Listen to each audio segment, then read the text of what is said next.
ওমরে ফারুক ডাক দিয়ে বলে, যুবক কোথায় যাও বলো। বলে আমার বোনের বাড়ি যাই। বলে বোনের বাড়ি যাচ্ছ, তোমার ব্যাগের মধ্যে কি আছে বলো। বলে ব্যাগের মধ্যে একটু উটের দুধ রয়েছে, আমার মা আমার বোনের বাড়ি খাবার নাই জন্য উটের দুধ দিয়ে দিয়েছে, আমার বোনকে খাওয়ানোর জন্য আমি উটের দুধ নিয়ে যাচ্ছি। ওমরে ফারুক বুঝতে পারলেন যুবক মিথ্যা বলছে। ডাক দিয়ে বলে, তোমার ব্যাগের মধ্যে থেকে সেই দুধের বোতলটা বের করে দাও, আমি দেখে তারপরে নিশ্চিত হব তুমি তোমার কথায় সত্যবাদী কিনা। ওমরে ফারুক যখন দেখতে চাইছে, যুবক বলে আমার মাথা গরম হয়ে গেছে, কারণ এই ওমর তো সেই ওমর যেই ওমর শুধুমাত্র মদ পান করার অপরাধে নিজের কলিজার টুকরা সন্তান আবু শাহমাকে 80টা বেত্রাঘাত করতে করতে দুনিয়া থেকে বিদায় করে দিয়েছে। জোরে কোন আল্লাহু আকবার। নিজের সন্তানকে যেই ওমর ছাড় দেয় না, আমি তো অন্য মায়ের সন্তান, আমাকেও সে ছাড় দিবে না, এই চিন্তা চেতনা করে ডাক দেয়া বলেন, ওমর আমার মধ্যে দুধ আছে ব্যাগের মধ্যে, এটা ঠিক আছে, কিন্তু দেখানো তো যাবে না। বলে না, দেখাইলে তো আমি তোমাকে ছাড়বো না। উনি বলে যদি নাই ছাড়ে তাইলে আর এই অবস্থায় রেখে আমার লাভ কি বলো, আমি তো দুনিয়াতে বাঁচবো না এটা নিশ্চিত, অতএব যেহেতু দুনিয়াতে বাঁচবো না, আমি আল্লাহ পাকের কাছে কমপ্লিট একটা তওবা করলাম। আল্লাহকে ডাক দেয়া বললাম, আল্লাহ আর জীবনে অন্যায় করবো না, তোমার কাছে ওয়াদা দিলাম, জীবনে মদ খাবো না বলে তোমার কাছে ওয়াদা দিলাম। আল্লাহ তোমার কাছে শুধু একটা মাত্র আরজি, এই ওমরে ফারুকের হাত থেকে যদি তুমি আমাকে বাঁচায়া দিতে পারো, আল্লাহ কথা দিলাম জীবনে আমার দ্বারা কোনোদিন মদ পান করবো না। জোরে কোন সুবহানাল্লাহ।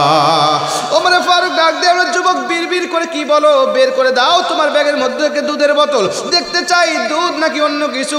যুবক কাঁপতে কাঁপতে মদের বোতলটা যখন বের করে দিয়েছে, ওমরে ফারুক রাদিয়াল্লাহু তাআলা হাতে নিয়ে বলে, আল্লাহর কসম এটা হাতে নেওয়ার সঙ্গে সঙ্গে আমি উপলব্ধি করতে পেরেছি, মনে হচ্ছে কেবলমাত্র উটের উলান থেকে গরম দুধ দহন করা হয়েছে। যেরকম সুবহানাল্লাহ। আমার বিশ্বাস হয় নাই, চোখে দেখা জিনিস কি অবিশ্বাস করা যায়। আমি প্রথমে মুখটা খুলে হাতের উপরে ঢেলেছি, একটুখানি ঢেলে দেখি না, এটা তো গরম দুধ দেখা যায়। আমি মুখটাকে লাগিয়ে তার হাতে দিয়ে ডাক দিয়া বললেন, যুবক তুমি নিয়ে চলে যাও। যেই মাত্র বলেছে যুবক তুমি চলে যাও, কিন্তু যুবক তিনি আর যায় না। ডাক দিয়া বললেন, যুবক যাও না কেন বলো। আপনি কি দেখলেন? আমি তো সত্যি সত্যি দুধ দেখলাম, আমি ভেবেছিলাম তুমি মদ খেয়েছো, আরেক বোতল হয়তো বা নিয়ে যাচ্ছ। যুবকের কথা শুনে, ওমরের কথা শুনে যুবকটা হাতে নিয়ে তিনিও হাতের উপরে ঢেলেছে, হাতের উপর ঢেলে দেখে আল্লাহর কসম এই দুধটা, এই মদটা আর মদ নাই, মুহূর্তের মধ্যেই আমার আল্লাহ পাক মদটাকে দুধে রূপান্তরিত করে দিয়েছে। চলে গান সুবহানাল্লাহ। যুবক পায়ে পড়ে গিয়েছে, ডাক দেয়া বলে, ওমরে ফারুক আল্লাহর কসম আপনাকে সত্য কথা বলি, আমি মদ পান করেছিলাম, আরেক বোতল পান করতেছিলাম, বন্ধুদের সাথে নিয়ে যাচ্ছিলাম বন্ধুদের সাথে খাবো বলে, কিন্তু আপনি যখন দেখতে চাইলেন আপনার হাত থেকে বাঁচার জন্য মিথ্যা কথা বলে দিয়েছি, কিন্তু আপনি যখন দেখতে চাইলেন আল্লাহ পাকের কাছে তওবা করেছি, আর জীবনে মদ খাবো না বলে আল্লাহ পাকের কাছে ওয়াদা দিয়েছি। ওমরে ফারুক ডাক দেয়া বলে, যুবক আল্লাহ পাকের কাছে তুমি মদ পান করবে না বলে ওয়াদা দেওয়ার কারণে আমার আল্লাহ শুধু আমার হাত থেকে তোমাকে বাঁচিয়ে দিয়েছে তা নয়, আমার আল্লাহ জাহান্নামের হাত থেকেও তোমাকে সম্পূর্ণ বাঁচিয়ে দিয়েছে। জোরে কোন সুবহানাল্লাহ। আল্লাহু আকবার বলেন। যে আল্লাহ পাক আমাকে আপনাকে ভালোবেসে দয়া করে মায়া করে 10 মায়ের 10 সন্তানকে একত্রিত হয়ে এরকম একটি দ্বীনি মাহফিলে দ্বীনি বৈঠকে এত রাত পর্যন্ত আমাদেরকে বসিয়ে রাখলেন, আমরা সে আল্লাহ পাকের প্রতি বেজার না খুশি? কম না বেশি? বেশি খুশি হলে কি আওয়াজ বেশি হয় না কম হয়? ওই আওয়াজ দিয়ে বলেন তো একটু আলহামদুলিল্লাহ। মহান আল্লাহ রাব্বুল আলামিন দুনিয়ার জমিনে মানব জাতি মানে আপনাকে সৃষ্টি করে পবিত্র কুরআনুল কারীমের মধ্যে আপনার প্রশংসা করেছেন। দুনিয়াতে যত সৃষ্টি আছে আল্লাহ কোনো সৃষ্টির সময় প্রশংসা করে নাই, আল্লাহ আপনার প্রশংসা করেছেন কেন জানেন? যাতে বান্দা এই প্রশংসা শোনার পরে বান্দা আমার কৃতজ্ঞতা স্বীকার করে একবার মুখে উচ্চারণ করে বলে আলহামদুলিল্লাহ।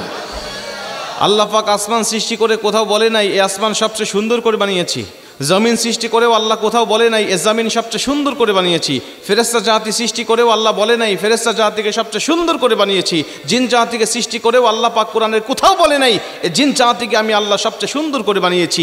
কিন্তু মানব জাতিকে সৃষ্টি করার পরে আল্লাহ পাক পবিত্র কুরআনুল কারীমের ভিতরে 1 নয় 2 নয় 4টা কসম খেয়ে বলেছেন লাকাদ খালাকনাল ইনসানা ফি আহসানি তাকওয়িম, আমি আল্লাহ মানুষকে আকাশের চাঁদের থেকেও সুন্দর করে বানিয়েছি। আল্লাহ বলে, বান্দা তোমার নাকটা আমার হাতে লাগানো, তোমার চক্ষু জোড়া আমি আল্লাহ পাক নিজের হাতে লাগাইছি, আমি আল্লাহ পাক বারবার নিজের চোখ দিয়ে তাকায় দেখছি তোমার কোন অঙ্গ কোথায় লাগাইলে তোমাকে দুনিয়াতে সুন্দর দেখাবে।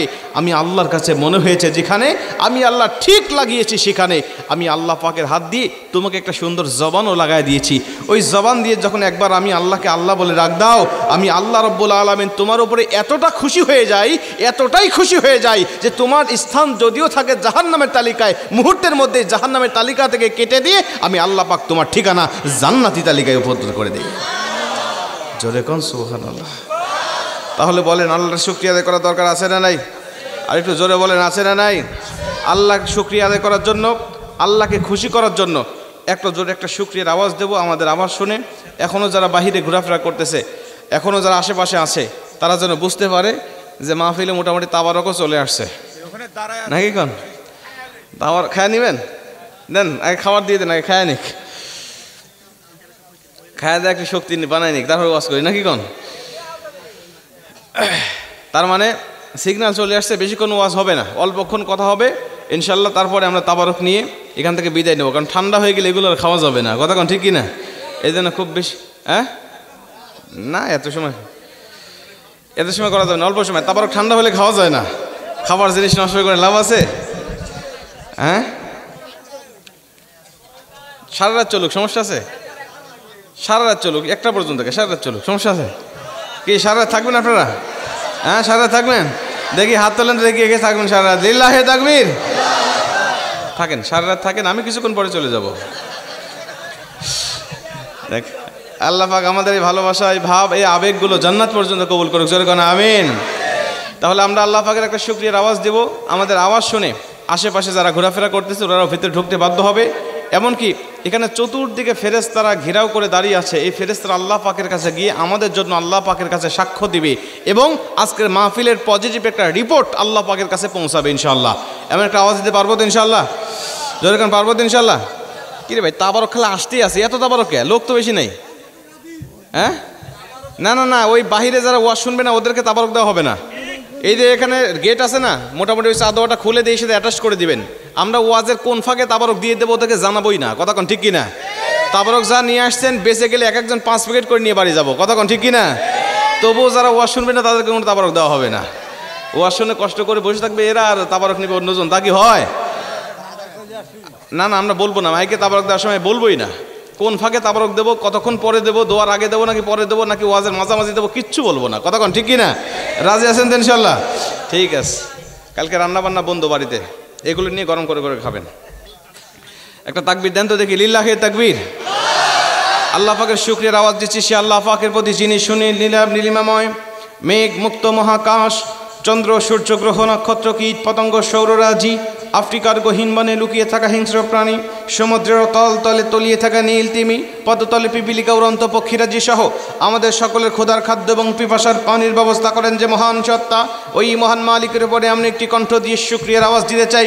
আমার আপনার আওয়াজ শুনে এখনও যারা বাহিরে ঘোরাফেরা করতেছে ভিতরে ঢুকতে বাধ্য হবে। এমনকি চতুর্দিকে ফেরেশতারা ঘেরাও করে দাঁড়িয়ে আছে। এই ফেরেশতারা আল্লাহ পাকের কাছে গিয়ে বলতে বাধ্য হবে, আমার আল্লাহ, আমরা পুরন্দরপুর কবরস্থানের উন্নতি কল্পের মাহফিলে গিয়েছিলাম, আর সেখানে গিয়ে তোমার কিছু পাগল বান্দাদেরকে দেখেছি তোমার শুকরিয়ার আওয়াজ দিতে গিয়ে এত মোহাব্বতে আওয়াজ দিয়েছে। আল্লাহ, আমরা ফেরেশতারা তাদের উপরে খুশি হয়ে গিয়েছি আর তাদের জন্য দোয়া করছি যতক্ষণ পর্যন্ত এই মাহফিলটাকে তুমি কবুল না করবে, এই কবরস্থানটাকে কবুল না করবে, এই কবরবাসীর কবরে আযাবগুলো মাফ না করবে। আল্লাহ, এইখানে যারা বসেছেন শ্রোতারা, এদের জীবনে গুনাহগুলো ক্ষমা না করবে, এদের ঠিকানা চূড়ান্ত জান্নাতের তালিকায় যতক্ষণ না লিপিবদ্ধ করবে ততক্ষণ পর্যন্ত আমরা ফেরেশতারা এদের জন্য, মাহফিলের জন্য, কবরস্থানের জন্য তোমার কাছে দোয়া করতেই থাকবো। জোরে কোন সুবহানাল্লাহ। এরকম একটা আওয়াজ দিয়ে বলেন তো দেখি, আলহামদুলিল্লাহ। এবার দরুদ ও সালাম পাঠাই সে মহান আল্লাহ তাআলার বন্ধুর উপরে, যিনি ছিলেন মক্কার মতি, মদিনার জ্যোতি, দুকুলের সাথী, বিশ্ব সভার সভাপতি, নবী মুকাররম, যিনি 63 বছর জিন্দিগিতে দুনিয়ার জমিনে ইয়া রব্বি হাবলি উম্মতি বলে বলে দুনিয়ার জিন্দিগি যাপন করেছেন।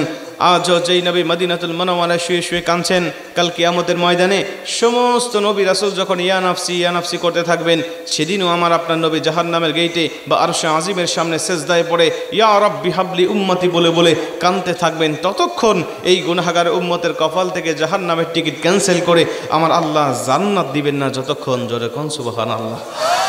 প্রাণ খুলে সে নবীর উপরে দরুদ ও সালাম পাঠাই, সকলে বলি সাল্লাল্লাহু। আলাইহি ওয়াসাল্লাম। সম্মানিত উপস্থিতি, জানতে চাই আপনারা সকলে কেমন আছেন? আলহামদুলিল্লাহ আলা কুল্লি হাল। আলহামদুলিল্লাহ, আলহামদুলিল্লাহ ভালো আছি। মুরব্বী, আপনি ভালো আছেন? আলহামদুলিল্লাহ। ওনার কথা আমার স্মরণে আছে। উনি গত বছর আমার পাশেই বসছিলেন এবং খুব ভালো একজন মুরব্বী। ওনার কথা আমার স্মরণে আছে। আপনাদের মাহফিলটা রেকর্ড করা ছিল, আমি ভিডিওটা দেখেছি, ওনার ছবিটা ছিল ভিডিওর মধ্যে, যার কারণে ওনার চেহারাটা আমার মনে আছে, ফেসটা মনে আছে। আলহামদুলিল্লাহ, খুব ভালো মানুষ। আল্লাহ ওনাকে আরও নেখায়াত দান করুক, জোরে বলেন আমিন। তো আমরা আল্লাহ পাকের শুকরিয়া আদায় করব এবং আল্লাহ রাব্বুল আলামিনের প্রশংসা আদায় করব। আজকে কোরআন থেকে যেহেতু কবরস্থানের মাহফিল, আমার ভাইজান বারবার বলছিলেন যে হুজুর কবরস্থানে যেহেতু মাহফিল, এই সমস্ত বিষয় নিয়ে আলোচনা করবেন এবছরে। আলহামদুলিল্লাহ, গত বছর তো আপনাদেরকে কষ্ট দিয়ে গেছিলাম, তাই নয়? তো এবছর আরেকটু কষ্ট দিয়ে যাব ইনশাল্লাহ। আলোচনা শুনতে অন্তত ঘণ্টাখানিক সময় দিতে রাজি আছেন তো ইনশাল্লাহ?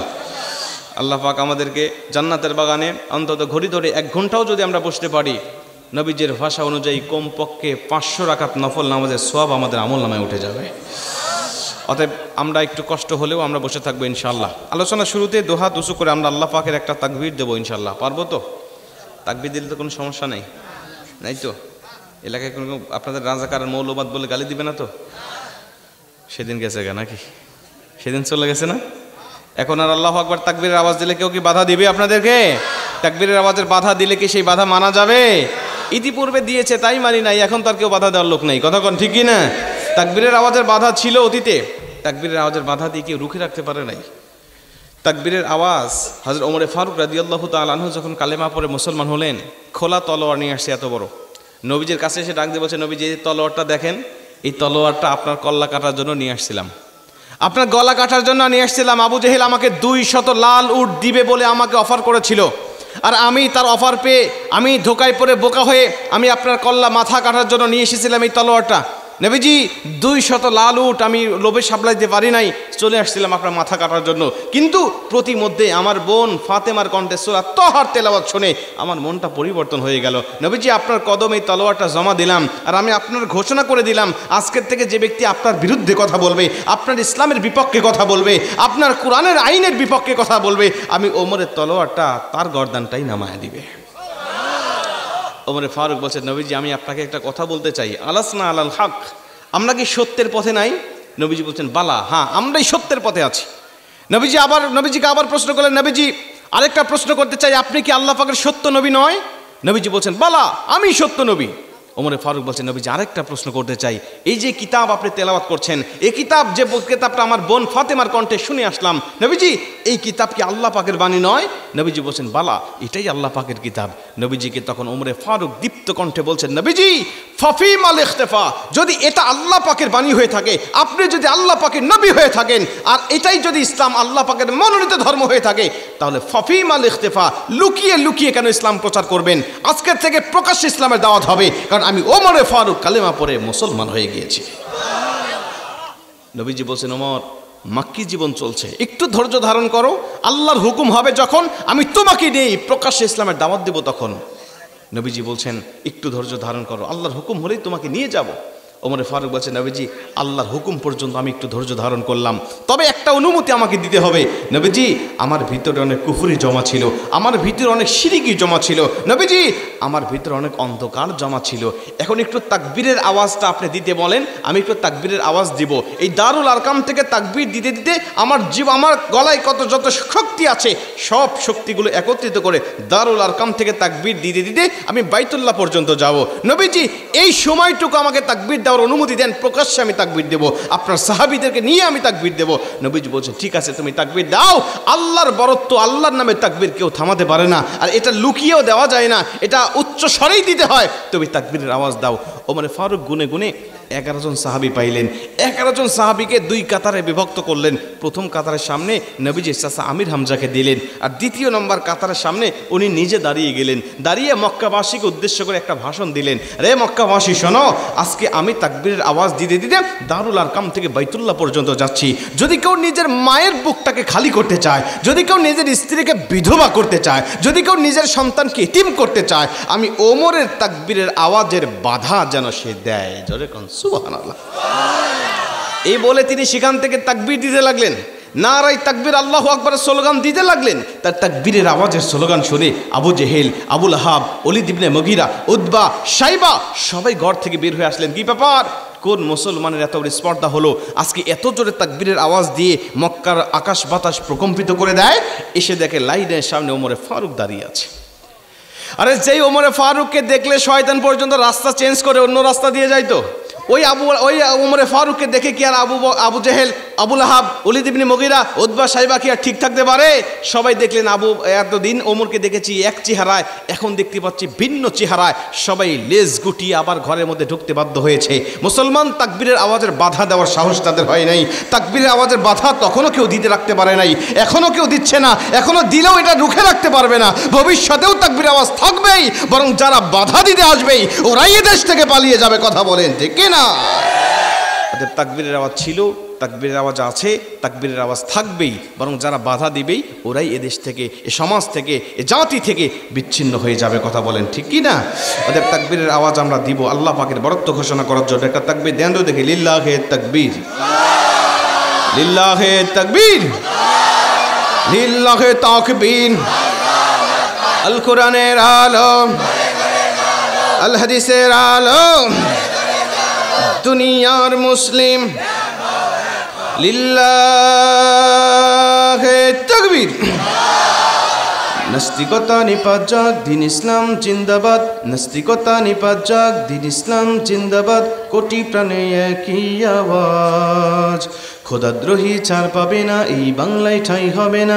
মুসলমান জেগেছে আজ, তোলো তোলো আওয়াজ তোলো, জোর কদমে সামনে চলো, সবাই মিলে একই তালে দাও না স্লোগান, নারায়ে তাকবীর, নারায়ে তাকবীর। মুসলমানের এই জমিনে নাস্তিকদের ঠাঁই নাই, নাস্তিকদের পক্ষে যারা তাদের কোনো রক্ষা নাই। মুসলমানের এই জমিনে নাস্তিকদের ঠাঁই নাই, নাস্তিকদের পক্ষে যারা তাদের কোনো রক্ষা নাই। এই জমিনে থাকতে হলে কোরআন মানতে হবে, কোরআন না মানলে সে তো বিতাড়িত হবে। ঠিক না বলে? তোলো তোলো আওয়াজ তোলো, জোর কদমে সামনে চলো, সবাই মিলে একই তালে দাও না স্লোগান, নারায়ে তাকবীর, নারায়ে তাকবীর। দিন ইসলাম, দিন ইসলাম, আল কোরআনের আলো, লিল্লাহে তাকবীর। মুসলমান ভাইরা আমার, খুব মনোযোগ দিয়ে কথাগুলো শুনে নিবেন। আরে ফরিদপুর থানার মুসলমান, আমার আল্লাহ রাব্বুল আলামিন বলে দিলেন সূরা জুমার 39 নম্বর সূরা 24 নম্বর পারা 2 নম্বর পৃষ্ঠার 1 নম্বর লাইন, আয়াত নম্বরটা হলো 41। 41 নম্বর আয়াতের মধ্যে আল্লাহ চমৎকার ভাবে বলেন, ইন্না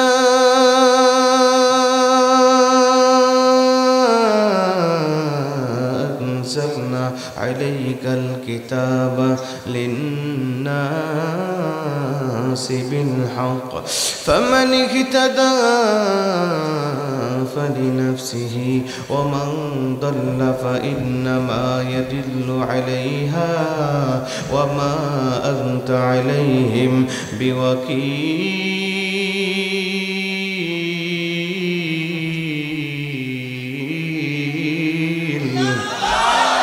আরো জোরে করো আল্লাহু আকবার।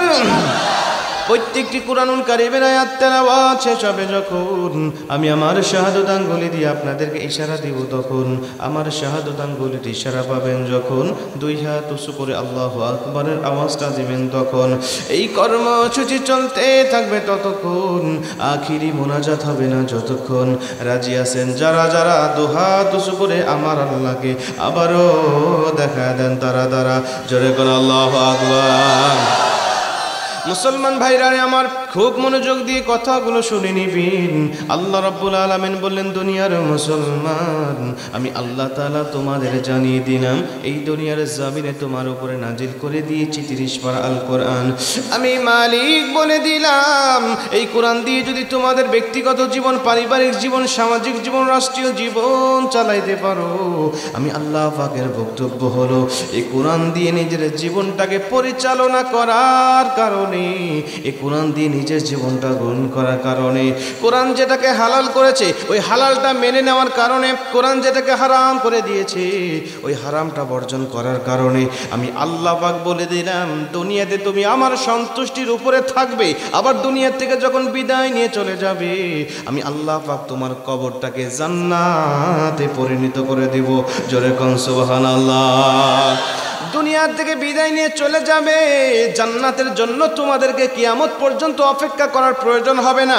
হাজার হাজার বছর তুমি কবরের জমিনে থাকবে, এই কবরের জমিনটা তুমি জান্নাতের জন্য অপেক্ষারত থাকবে, এমনটা হতে পারে না। আমি আল্লাহ পাক বলে দিলাম জান্নাতে যাওয়ার জন্য শুধু বাধা রাখবো তোমাদের একটা বাধা ছাড়া দ্বিতীয় কোনো বাধা থাকবে না। এই বাধাটা অতিক্রম করতে পারলেই তোমরা জান্নাতি হয়ে যাবে। নবীজি বললেন সেই বাধাটাকে জানো? আরে মুমিনের সেই বাধাটা হলো মরণ। ও মরে না বিধায় জান্নাতে যায় না। মরণ যখন হয়ে যাবে আমার আল্লাহ রাব্বুল আলামিন সরাসরি তাদেরকে জান্নাতের মধ্যে ঢোকায় দিবে। জোরে কোন সুবহানাল্লাহ। আল্লাহু আকবার বলেন। নবীজি বলেন প্রথম নম্বর মুমিন যারা থাকবে এদের কোয়ালিটি বিবেচনা করে এরা যখন কবরে যাবে আমার আল্লাহ পাক তাদেরকে লা ইউসআল ফি কবরিহি, ওর কবরে কোনো সওয়াল দিবেন না, ওর কবরে কোনো সওয়াল হবে না, ওর কবরে কোনো প্রশ্ন হবে না, ডাইরেক্ট ওকে কবরে রাখতে দেরি হবে। আমার আল্লাহ পাক তার কবরটা জান্নাতের বাগান করতে দেরি করবে না। দুই নম্বরে নবীজি বলেন আরেক প্রকার মুমিন থাকবে, আরেক প্রকার ঈমানদারেরা থাকবে। এদের লাশ যখন কবরে রাখা হবে, কবরে রাখার সঙ্গে সঙ্গে যখন তার আত্মীয় স্বজন আব্দু ইদা ফুদিয়া ফি কবরিহি, ওর আত্মীয় স্বজনরা যখন মাটি চাপা দিয়ে যখন ওখান থেকে জুতার ফিতার আওয়াজ করতে করতে চলে আসবে, ঠিক সেই মুহূর্তে তার রূহটা তাকে ফিরিয়ে দেওয়া হবে। তার রূহ যখন তার বডির মধ্যে ঢুকে যাবে, রূহ যখন তার বডির মধ্যে ঢুকে যাবে তখন তাকে দেখানো হবে আসরের ওয়াক্ত হয়ে গিয়েছে, আসরের ওয়াক্ত পার হয়ে যাচ্ছে, এমন একটি সময় তাকে দেখানো হবে কবরের ভিতরে। তখন ওই লোকটা যখন দেখবে আসর এবং মাগরিবের সময় প্রায় মাঝামাঝি হয়ে গেছে, মাগরিবের ওয়াক্ত হয়ে যাচ্ছে, এই বান্দা তখন কবর থেকে উঠে ছুটাছুটি করতে থাকবেন, দৌড়াদৌড়ি করতে থাকবেন। বলতে পারেন হুজুর 3.5 হাত কবরের মধ্যে মানুষ কেমনে দৌড়াদৌড়ি করবে? 3.5 হাত কবরের মধ্যে মানুষ কেমনে ছুটাছুটি করবে? নবীজি বলেন মানুষের মুমিনের কবর 3.5 হাত থাকে না, মুমিনের দৃষ্টি যত দূর যায় আমার আল্লাহ মুমিনের কবরটা ঠিক তত দূর প্রশস্ত করে দেয়। জোরে কোন সুবহানাল্লাহ। আল্লাহু আকবার বলেন। মুমিনকে যখন মাটি চাপা দেওয়া হবে, মুমিনের লাশ তার আত্মীয় স্বজনরা মাটি চাপা দিয়ে জুতার ফিতার আওয়াজ করতে করতে যখন চলে আসে, এই আওয়াজটা মাইয়েত কবরে থেকে শুনতে পায়। নবীজি বলছে ঠিক ওই মুহূর্তে তার রূহটা তাকে ফিরিয়ে দেওয়া হয়। আর এই সময়টা কবরবাসীকে দেওয়া হয় আসর এবং মাগরিবের মাঝামাঝি একটা ওয়াক্তের সময় তাকে দেখানো হয়। মাগরিবের ওয়াক্ত শুরু হয়ে যাচ্ছে, বেলা লাল হয়ে গেছে, ঠিক ওই মুহূর্তে সে যখন জাগ্রত হয় কবরের ভিতরে সবুজ বাগানে পরিপূর্ণ হয়ে গেছে, বিশাল একটা জায়গা হয়ে গেছে, তার দৃষ্টির অগোচর পেরিয়ে কবরটা যখন প্রশস্ত হয়ে গেছে, বান্দা ছোটাছুটি করতে থাকবেন, বান্দা দৌড়াদৌড়ি করতে থাকবেন, আর বলতে থাকবেন কে কোথায় আছো বলো, আমার স্ত্রী কোথায়, আমার সন্তান কোথায়, তোমরা দৌড়িয়ে আসো, ওয়াক্ত চলে যায় বুঝি, মাগরিবের বেলা উঠে গেল, মাগরিবের বেলা ডুবে গেল বুঝি, একটু আমার কাছে আসো, একটু ওযুর পানি দাও, আমি ওযু করে আসরের 4 রাকাত নামাজটা কমপ্লিট করতে চাই, আমি নামাজটা কমপ্লিট করতে চাই, একটু আসো, আমাকে একটু ওযুর পানি দাও, ওযুর পানি দাও আমাকে, আমি নামাজটা শেষ করতে চাই। আল্লাহ রাব্বুল আলামিন এই অবস্থা দেখে, আল্লাহ পাক এই পরিবেশ দেখে ফেরেশতাদেরকে ডাক দেয়া বলতে থাকবে, ফেরেশতারা আমার পাগল বান্দাকে তুমি একটুখানি থামাতে থাকো, ওকে তুমি বোঝানোর চেষ্টা করো এটা দুনিয়ার জমিন নয়, ও দুনিয়ার থেকে বিদায় নিয়ে কবরের জগতে চলে এসেছে, আলমে বারজাখের জগতে সে চলে এসেছে, এখানে তার নামাজ পড়া লাগবে না। বান্দা দুনিয়ার জমিনে এতই নামাজের প্রতি পাগল ছিল, বান্দা দুনিয়ার জমিনে এতই নামাজের প্রতি তার নেশা ছিল, দুনিয়ার থেকে বিদায় নিয়ে চলে এসেছে, তারপরেও তার নামাজটা যেন সে পড়ার জন্য, নামাজ না পড়লে আমি অখুশি হয়ে যাব, আমি নারাজ হয়ে যাব। এ বান্দা দুনিয়ার জমিন থেকে বিদায় নিয়েও কবরের মধ্যে নামাজের চিন্তা করতেছে। তোমরা সাক্ষী থাকো, এই বান্দাকে তোমরা কোনো প্রশ্ন করো না, এই বান্দাকে তোমরা কোনো রকম ডিস্টার্ব করো না, ইল্লা ওয়াকাহুল্লাহু ফিতনাতাল কবর, ওর কবরে কোনো ফিতনা দিও না। আমি আল্লাহ বলে দিলাম ও দুনিয়ার জমিন থেকে বিদায় নিয়ে কবরে যখন চলে এসেছে আর নামাজের প্রতি এমন ভালোবাসা দেখিয়েছে, আমি আল্লাহ বলে দিলাম বিনা হিসাবে তাকেও আমি কবরটা জান্নাতের পরিবেশ বানিয়ে দিলাম। জোরে কোন সুবহানাল্লাহ। আল্লাহু আকবার বলেন। আমি আল্লাহ ওর এই অবস্থা দেখে, ওর এই আচার ব্যবহার দেখে আমি আল্লাহ বলে দিলাম, ওকে তোমরা প্রশ্ন করো না। লা ইউসাল ফি কবরি, ওর কবরে কোনো সওয়াল নাই। ইল্লা ওয়াকাহুল্লাহু ফিতনাতাল কবর, ওর কবরে কোনো ফিতনা নাই। আমি আল্লাহ পাক ডাইরেক্ট বলে দিলাম ওর কবরটা জান্নাতের বাগান হয়ে গেছে। মুসলমান ভাইরা আমার মনে রাখবেন, এরা 2 নম্বরে। 3 নম্বরে নবীজি বলেন আরেক প্রকার মুমিনেরা থাকবে যারা দুনিয়ার জমিনে কবরস্থান দেখলেই ভয় পেয়ে যেত, কবরটাকে স্মরণ করত, ভয়ে ভয়ে কবরের কথাগুলো স্মরণ করত। রাত্রিবেলায় একা নিবৃতে নিরালায় বসে বসে আল্লাহ পাকের কাছে কবরের আযাব থেকে মুক্তি চাইতো। আল্লাহকে ডাক দিয়া বলতো, মালিক ওই কবরের মধ্যে আমি একা একা কেমনে থাকবো? ওই কবরের মধ্যে আমার কি উপায় হবে? যেই ব্যক্তি একা একা নিরালায় নিবৃত্তি আমি আল্লাহ পাকের কাছে কবরের কথা স্মরণ করে যে আমি আল্লাহ পাকের কাছে কাঁদতে থাকে, অথবা এই কবরের কথা স্মরণ করে গুনাহ থেকে বিরত থাকে, বেশি বেশি কবরের জন্য আখের গোছাতে থাকে, বেশি বেশি কবরের জন্য মাল সামানা গোছাইতে থাকে, আমি আল্লাহ পাক বলে দিলাম ওই ব্যক্তিরাও যখন কবরকে ভয় করে দুনিয়ার থেকে বিদায় নিয়ে চলে আসবে, বেশি বেশি কবরের কথা স্মরণ করবে, আমি আল্লাহ তাদেরকে ওই কবরের মধ্যে ইল্লা ওয়াকাহুল্লাহু ফিতনাতাল কবর, কোনো ফিতনা দিব না। জোরে কোন সুবহানাল্লাহ। আমি আল্লাহ তাদেরকেও ফিতনা দেব না। এবং আরেক বর্ণনা আসছেন আম্মা জান আয়েশা রাদিয়াল্লাহু তাআলা আনহা বলেন, যে ব্যক্তি, নবীজি বলেন, যে ব্যক্তি বেশি বেশি কবরের কথা স্মরণ করে, বেশি বেশি কবরকে স্মরণ করে, বেশি বেশি কবরের কথা মনে করে, ভয় করে, আর কবরের কথা স্মরণ করে আখের গোছাতে থাকে, কবরের জন্য মাল সামানা গোছাতে থাকে, আমার আল্লাহ তাকে শহীদি মর্যাদা দান করে দেবে। কবরের কথা স্মরণ করেছিলেন বেশি সাহাবীরা। সাহাবীদের মধ্যে সবচেয়ে বেশি স্মরণ করেছিলেন যিনি, হযরত উসমান আফফান রাদিয়াল্লাহু তাআলা আনহু। উসমান ইবনে আফফান রাদিয়াল্লাহু তাআলা আনহু যখন কবরকে দেখতেন বাচ্চাদের মতো কান্নাকাটি শুরু করে দিতেন, বাচ্চা মানুষের মতো কাঁদতেন, কবর দেখলেই অটোমেটিক তার কান্না চলে আসতো। সাহাবীরা জিজ্ঞাসা করতেন, হযরত উসমান ইবনে আফফান আপনি কেন কাঁদতেছেন? বলেন, আপনি কবর দেখলেই কান্না শুরু করেন, কারণটা কি?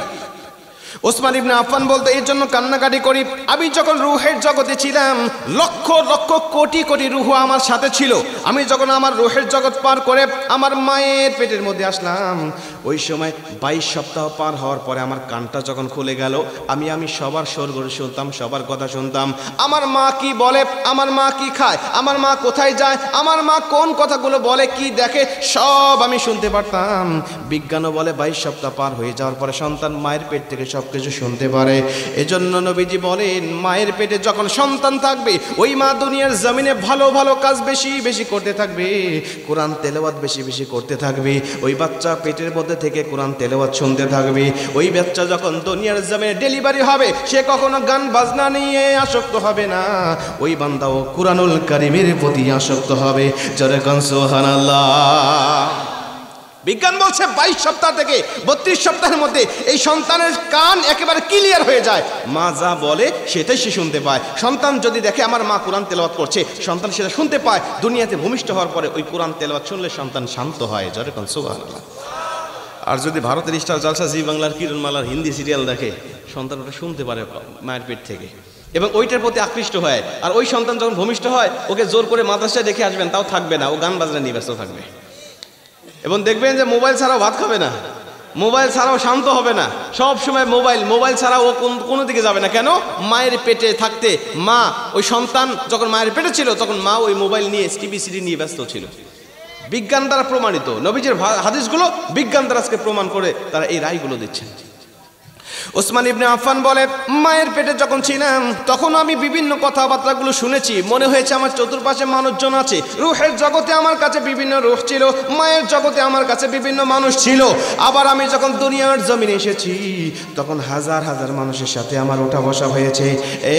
সাহাবীরা তোমরা শোনো, আমি কেন কবর দেখলে কান্নাকাটি করি। আবার যখন কিয়ামত শুরু হয়ে যাবে, হাসরের মাঠ কায়েম হয়ে যাবে, তখনও কোটি কোটি মানুষকে আমি দেখতে পাবো, কোটি কোটি মানুষ আমার আশেপাশে থাকবে। কিন্তু এর মাঝামাঝি যেই সময়টা আলামে বারজাখ, কবরের জগৎটা যে আমি কাটাবো, এই কবরের জগতে আমাকে কোনো সাথী দেওয়া হবে না, আমার কোনো বাতি থাকবে না, আমার আশেপাশে কোনো মানুষজন থাকবে না। এই কবরের মধ্যে আমাকে একা একা থাকতে হবে। একা একা নিরালায় কিভাবে আমি থাকবো, শুধু এই কথাটুকু যখন আমার স্মরণ হয়, আমি যখন কবর দেখি তখন এই কথাটাই আমার স্মরণ হয়ে যায়। এজন্য চোখের পানি রাখতে পারি না, আমি আমার চোখের পানি ছেড়ে দিয়ে কান্না করতে থাকি। জোরে করো আল্লাহু আকবার। এ মুসলমান, উসমান ইবনে আফফান 10 জন সাহাবী জান্নাতের সার্টিফিকেট পেয়েছিল, তার মধ্যে তিনি হলো 3 নম্বর। জোরে কোন কয় নম্বর? তিনি হলেন 3 নম্বর। উনি 3 নম্বর জান্নাতের সার্টিফিকেট প্রাপ্ত সাহাবী হওয়ার পরেও যদি কবর দেখে কান্নাকাটি করে, আর আপনি মুসলমানের সন্তান হওয়ার পরেও কবরস্থানের কাছ দিয়ে যখন আপনি হেঁটে যান, তখনও আপনি মোবাইলে গান শুনতে শুনতে হেঁটে যান। কথা কোন ঠিক কিনা? 3 নম্বর জান্নাতের সার্টিফিকেট প্রাপ্ত সাহাবী যদি কবর দেখলেই কান্দে, আপনি কবরের পাশ দিয়ে গেলে পরে মিথ্যা কথা বলেন, কবরের পাশ দিয়ে হেরে যাওয়ার সময় হাসাহাসি করেন, কবরের পাশ দিয়ে যাওয়ার সময় কানের মধ্যে ইয়ারফোন ঢুকিয়ে গান শুনতে শুনতে আপনি যান, আপনার কি কবর দেখে একটু ভয় লাগে না? আপনার কি মনে হয় না যে আমার বাবা গেছে, দাদা গেছে, আমার চাচা গেছে, আমার আত্মীয় স্বজন গেছে, অচিরেই আমাকে এখানে আসতে হবে? কবরের কাছে গেলে কি মনে হয় না আমার মতো তাগড়া তাগড়া যুবকই কবরস্থানে শুয়ে আছে? কবরের কাছে গেলে কি মনে হয় না অনেক শিশু বাচ্চারা এই কবরস্থানে শুয়ে আছে? আমার মতো যুবকেরা আছে যাদের আমার মতো একসময় বল ছিল, যারা বাজারের মধ্যে নামলে মানুষ তাকিয়ে দেখতো যে হ্যাঁ একজন বীর পুরুষ ওখানে দাঁড়িয়ে আছে, কিন্তু এই বীর পুরুষের সব বীরত্বগুলো, সব বলগুলো, সব শক্তিগুলো এই মরণ এসে সব কিছু মাটির সাথে ধচিয়ে দিয়ে এই কবরস্থানের মধ্যে শুয়ে রেখেছে। আমিও যে কোনো মুহূর্তে এই কবরস্থানের বাসিন্দা হব, মনে হয় না? মনে যদি হয় তাইলে আপনি কেন এই কবরস্থান থেকে ভয় করে ইসলামের পথে, দ্বীনের পথে কবরের কথা স্মরণ করে মসজিদের দিকে আপনি আসেন না? বলেন, মসজিদে কেন আপনি আসেন না? ভাই, কবরস্থানটাকে বেশি স্মরণ করতে পারলে, নবীজি বলেন যখন তোমার ভেতরে অহংকার চলে আসবে, দাম্ভিকতা চলে আসবে, তখন তুমি সরাসরি কবরস্থানে চলে যাও। কবরস্থানে গিয়ে তুমি চিন্তা করতে থাকবে যে এখানে আমার মতো মানুষ শুয়ে আছে, আমার বাবা শুয়ে আছে, আমার দাদা শুয়ে আছে, যারা অহংকার করেছে একসময়, দাম্ভিকতা দেখিয়েছে একসময়, কিন্তু মরণ তাদের সব কিছু মাটির সাথে ধসিয়ে দিয়েছে, আমাকেও দিবে। দেখবে মুহূর্তের মধ্যে তোমার অহংকার দূর হয়ে গেছে। কবরের কথা বেশি বেশি স্মরণ করতে হবে। আল্লাহ আমাদেরকে তৌফিক দান করুক। জোরে কোন আমিন। কবরকে ভয় করতে পারলে কি হবে? নবীজি বলেন কবরের মধ্যে তার প্রশ্ন পর্যন্ত করা হবে না, যদি সে কবরকে ভয় করে সেভাবে তার জিন্দেগিটা গঠন করতে পারে। আম্মাজান হযরত খাদিজা রাদিয়াল্লাহু তাআলা আনহার কথা আপনারা জানেন। আম্মাজান খাদিজা রাদিয়াল্লাহু তাআলা আনহা যখন নবীজি সাল্লাল্লাহু আলাইহি ওয়াসাল্লাম বাহিরে যেতেন দাওয়াতের কাজে, বিভিন্ন জায়গায় থাকতেন, রাত্রি অনেক হয়ে যেত, ঘরে ফিরতে এসে দেখতেন খাদিজা রাদিয়াল্লাহু তাআলা আনহা খাবার না খেয়ে বসে আছেন। নবীজি জিজ্ঞাসা করেন, খাদিজা আমি কত রাত্রি বিরাত্রি আমি বাসায় ফিরি, তুমি না খেয়ে বসে থাকো কেন? আমাকে এত ভালো, এত মোহাব্বত করো কেন? তিনি বলছেন, নবীজি দুনিয়ার সব বিবাহের সময় আমরা দেখি যে স্বামীর হাতে তার মা, তার বাবা, তার চাচা, তার নানা, তার আত্মীয় স্বজনেরা স্বামীর হাতে স্ত্রীর হাতটা দেয়, দিয়ে বলে বাবা তোমার হাতে আমার মেয়েকে দিলাম, তুমি সারা জীবন দেখে রেখো। এ কথা বলে না? খাদিজা রাদিয়াল্লাহু তাআলা বলেন, স্বামী আমার সবার হাতে দেখেছি স্ত্রীর হাত দিয়ে স্বামীকে দায়িত্ব দিয়ে দেওয়া হয়, কিন্তু নবীজি আপনার বেলায় আর আমার বেলা হয়েছে ভিন্ন রকম। আপনার আর আমার যখন বিবাহ হয়েছিল, আপনার চাচা আবু তালেব আপনার হাতটা আমার হাতে দিয়ে বলেছিল, মা আমার এতিম ভাতিজাকে তোমার হাতে দিয়ে গেলাম, তুমি তোমার জীবন থাকবে যতদিন আমার ভাতিজাকে তুমি দেখিয়ে রাখবে ততদিন। জোরে কোন সুবহানাল্লাহ। নবীজি এই জন্য আমি আপনার না ঘরে ফেরা পর্যন্ত আমি ঘুমাতে পারি না, আপনি না আসা পর্যন্ত আমি খেতে পারি না, আপনি কোথায় যান, কিভাবে কি করেন, সব সময় আমি টেনশনে থাকি। নবীজি খাদিজা রাদিয়াল্লাহু তাআলা বলেন, নবীজি আমি আপনার কাছে বিনিময়ে কিছুই চাই না, আমি আপনার কাছে বিনিময়ে কিছুই চাই না, শুধুমাত্র 3টা জিনিস আমি আপনার কাছে চাই, আপনি দিতে পারবেন? নবীজি বলেন, খাদিজা আপনি আমাকে জীবনের সর্বোচ্চ দান করেছেন, আমি নবীজির কিচ্ছু ছিল না, আপনি আপনার জীবনের সব সম্পদগুলো আমাকে দান করে দিয়েছেন, ইসলামের পথে আপনি দান করে দিয়েছেন। খাদিজা আপনি 3টা জিনিস চাইলেন, আমি কি আপনাকে দিতে পারি না? কি চান আপনি বলেন? বলছেন, নবীজি আমি যখন দুনিয়া থেকে বিদায় নিয়ে চলে যাব, আমি কবরকে খুব ভয় পাই, আমি কবরকে এতটা ভয় পাই, কবরের কথা স্মরণ হলেই আমার চোখের পানি চলে আসে। নবীজি আমি যখন দুনিয়া থেকে বিদায় নিয়ে চলে যাব, আমার যখন দাফন কাফন হবে, আপনি ওই যে হেরা গুহায় যেখানে আপনি ধ্যানমগ্ন ছিলেন, পবিত্র কোরআন আপনার উপর নাজিল হয়েছিল, ওই সময় আপনি যে জুব্বাটা পরা ছিলেন, ওই জুব্বাটা দিয়ে আপনি আমার দাফন কাফনের ব্যবস্থা করবেন। জোরে কোন সুবহানাল্লাহ। নবীজি বলছেন এমনটা কেন? বলছে আপনি যেই জুব্বা পরা অবস্থায় আপনার উপরে পবিত্র কোরআনের আয়াত নাজিল হয়েছে, পবিত্র কোরআনের আয়াত নাজিল হয়েছে যেই হেরা গুহায়। ভাই হেরা গুহায় যারা হজ করতে গেছেন হয়তো অনেকেই দেখেছেন হেরা গুহার অবস্থা। ওইখানে নবীজির স্ত্রী আম্মাজান খাদিজা রাদিয়াল্লাহু তাআলা আনহা তিনি নবীজির জন্য খাবার নিয়ে নিয়ে উঠতেন। জোরে কোন আল্লাহু আকবার। ভাই বিশ্বাস করেন আমি এবছর গিয়েছিলাম, আমি গিয়ে শুধুমাত্র যতক্ষণ আমি উঠেছি, আমার মতো যুবক মানুষের ওখানে উঠতে প্রায় 2 ঘন্টা প্লাস সময় লাগছে। নিচ থেকে উপরে উঠতে, নবীজির উপর যেখানে কোরআন নাজিল হয়েছিল ওই জায়গায় যাইতে আমার 2 ঘন্টা প্লাস সময় লাগছে। আমি শুধুমাত্র এই 2 ঘন্টা উঠছি আর একটা কথাই শুধু আমার মনে হয়েছে, শুধু একটা কথাই আমার মনে হয়েছে যে আমার মতো যুবক মানুষের উঠতে যদি, বেটাসাল মানুষের, পুরুষ মানুষের উঠতে যদি 2 ঘন্টা সময় লাগে, এই গুহায় আম্মাজান খাদিজা রাদিয়াল্লাহু তাআলা আনহা প্রতিদিন নবীজির জন্য খাবার নিয়ে কেমনে উঠতেন, এটা কিভাবে সম্ভব? এখন তাও সৌদি সরকার সিঁড়ি করে দিয়েছে এবং এখন পাহাড়ের প্রায় অর্ধেকটা পর্যন্ত গাড়ি নিয়ে ওঠা যায়, কিন্তু এটা সবাই উঠতে পারে না, ওই অনেকে বিপদে পড়ে। আমাদের সময় একজন দেখলাম উপরে উঠে প্রচণ্ড রোদ স্ট্রোক করেছে, তখন গাড়ি নিয়ে প্রায় অর্ধেক সময় আসলো, অর্ধেক পাহাড় পর্যন্ত গাড়ি নিয়ে আসছে, এই পরে তাকে পালকিতে করে নিয়ে এসে তাকে নিয়ে আসলো। সৌদি সরকার তার মানে এখন গাড়ি নিয়ে ওঠার মতো একটা ব্যবস্থা করে দিচ্ছে, সিঁড়ি আছে, খুব সুন্দর ব্যবস্থা, কিন্তু ওই সময় সিঁড়ি ছিল না, সুন্দর ব্যবস্থা ছিল না। নবী সাল্লাল্লাহু আলাইহি ওয়াসাল্লাম সেখানে থাকতেন আর ধ্যানমগ্ন করতেন আর আল্লাহ পাকের কাছে আরাধনা করতেন, আর সেইখানে একজন মেয়ে মানুষ, মহিলা মানুষ উঠে উঠে নবীজির জন্য খাবার দিতেন। ইসলামের প্রতি কতটা দরদ থাকলে, ভালোবাসা থাকলে এমন কাজটা সম্ভব, কথা বলেন ঠিক কিনা? খাদিজা রাদিয়াল্লাহু তাআলা বলছেন, নবীজি ওই আপনার উপরে যখন কুরআন নাজিল হয়েছিল ওই সময় আপনার পরনে যে জুব্বাটা ছিল ওই জুব্বাটা দিয়ে আমাকে দাফন কাফন করবেন, তাইলে যখন কবরে আমাকে রাখা হবে তখন ফেরেশতারা যখন আমাকে এসে প্রশ্ন করবে মান রব্বুকা, তোমার রবকে, এরপরে দিন সম্বন্ধে, আমাকে নবী সম্বন্ধে, আমাকে ইসলাম সম্বন্ধে যখন প্রশ্ন করা হবে, নবীজি আপনার জুব্বা যখন আমার গায়ে থাকবে তখন দেখে তারা প্রশ্ন না করে চলে যাবে, আর আমি বিনা প্রশ্নে, বিনা কথায় আমি জান্নাতি হয়ে যাবো। জোরে সুবহানাল্লাহ। নবীজি বলছেন, খাদিজা তুমি তো এমনি জান্নাতি। আরে যে মানুষকে পৃথিবীতে শুধু একজন মানুষকে আল্লাহ সালাম দিল আর সে তো তুমি, আমার স্ত্রী খাদিজা, আরে তুমি তো এমনি জান্নাতি, ভয় কেন পাও? তিনি বলছেন, নবীজি তারপরে আমার ভয় হয় ওই কবরের মধ্যে আমি একা একা কেমনে থাকবো। নবীজি আমার 2 নম্বর প্রশ্ন, 2 নম্বর আবদার, 2 নম্বর চাহিদা হলো, আপনি যখন সেখানে থাকবেন, আপনি যখন আমাকে কবরে নামাবেন, ওই কবরে কিন্তু অন্য কোনো মানুষ নামতে পারবে না, আপনি নবী স্বয়ং নিজে আমাকে কোলে করে সেখানে আপনি নামাবেন। নবীজি বলেন, আপনি আমার এই চাওয়াটা পূর্ণ করবেন কিনা? নবীজি বলছেন, 3 নম্বর চাওয়াটা কি বলো? নবীজির কথা শুনে খাদিজা রাদিয়াল্লাহু তাআলা আনহা বলেন, নবীজি আপনি যখন আমাকে কবরে জগতে শুয়ে দিবেন, কবরের মধ্যে যখন আমি শুয়ে যাব, ওই সময় আপনি আগেই সেখান থেকে চলে আসবেন না, আমাকে মাটি দিয়ে ফেরেশতা যখন আমাকে আসবে প্রশ্ন করার জন্য, নবীজি ওই সময় আপনি আমার প্রশ্নগুলোর উত্তর দিবেন, আমি ফেরেশতাদের উত্তরগুলো দিতে পারবো না, আপনি ওই সময় উত্তরগুলো দিয়ে দিবেন, তারপরে উত্তর দেওয়া শেষ হলে আপনি আমার কবরের কাছ থেকে বাসায় আসবেন। জোরে কোন সুবহানাল্লাহ। আরে মুসলমান বন্ধু আমার, কবরকে কতটা ভয় করলে তারা এমন করে আবদার করতে পারে, অথচ তারা জান্নাতি হিসাবে আল্লাহ পাকের কাছ থেকে মনোনীত হয়েছিলেন, আল্লাহ পাকের কাছ থেকে অগণিত ইঙ্গিত তারা পেয়েছিলেন, তারপরেও কেন তারা এভাবে কবরকে ভয় করে তারা আবদার করতেন, নবীজির কাছে আবদার করতেন? এ মুসলমান খুব মনোযোগ দিয়ে কথাগুলো শুনে নেন। নবীজি সাল্লাল্লাহু আলাইহি ওয়াসাল্লাম বলেন, খাদিজা রাদিয়াল্লাহু তাআলা আনহা যখন দুনিয়া থেকে বিদায় নিল, আমি তার কথা মতো, আমার ওয়াদা অনুযায়ী আমার জুব্বা দিয়ে তাকে দাফন কাফনের ব্যবস্থা করলাম। আমি নবী তাকে স্বয়ং যখন কবরের মধ্যে আমি নামালাম, নামিয়ে যখন আমি আল্লাহ পাকের রাস্তায় তাকে দিয়ে দিলাম, আমি যখন সব কবরস্থ কাজগুলো সম্পন্ন করে দিয়া আমি যখন কবরস্থানের পাশেই বসে আছি, বিভিন্ন সাহাবীরা আমাকে ডাকে, নবীজি চলেন চলেন বাসায় চলেন, কিন্তু আমি তাদের কথায় যখন যাই না, আমি ডাক দিয়া বলতে লাগলাম, রে সাহাবীরা, আমার স্ত্রী কবরকে খুব ভয় পাইতো, আমার স্ত্রী আজকে আমাকে ছেড়ে চলে গেল, আমার পাগলি স্ত্রী বলেছিল আমি যেন তার প্রশ্নের উত্তরগুলো দিয়ে চলে যাই, তোমরা এখান থেকে চলে যাও, আমি তার প্রশ্নের উত্তরগুলো দিয়া এখান থেকে চলে আসব, তোমরা যাও, দূরে চলে যাও, আমাকে একা থাকতে দাও।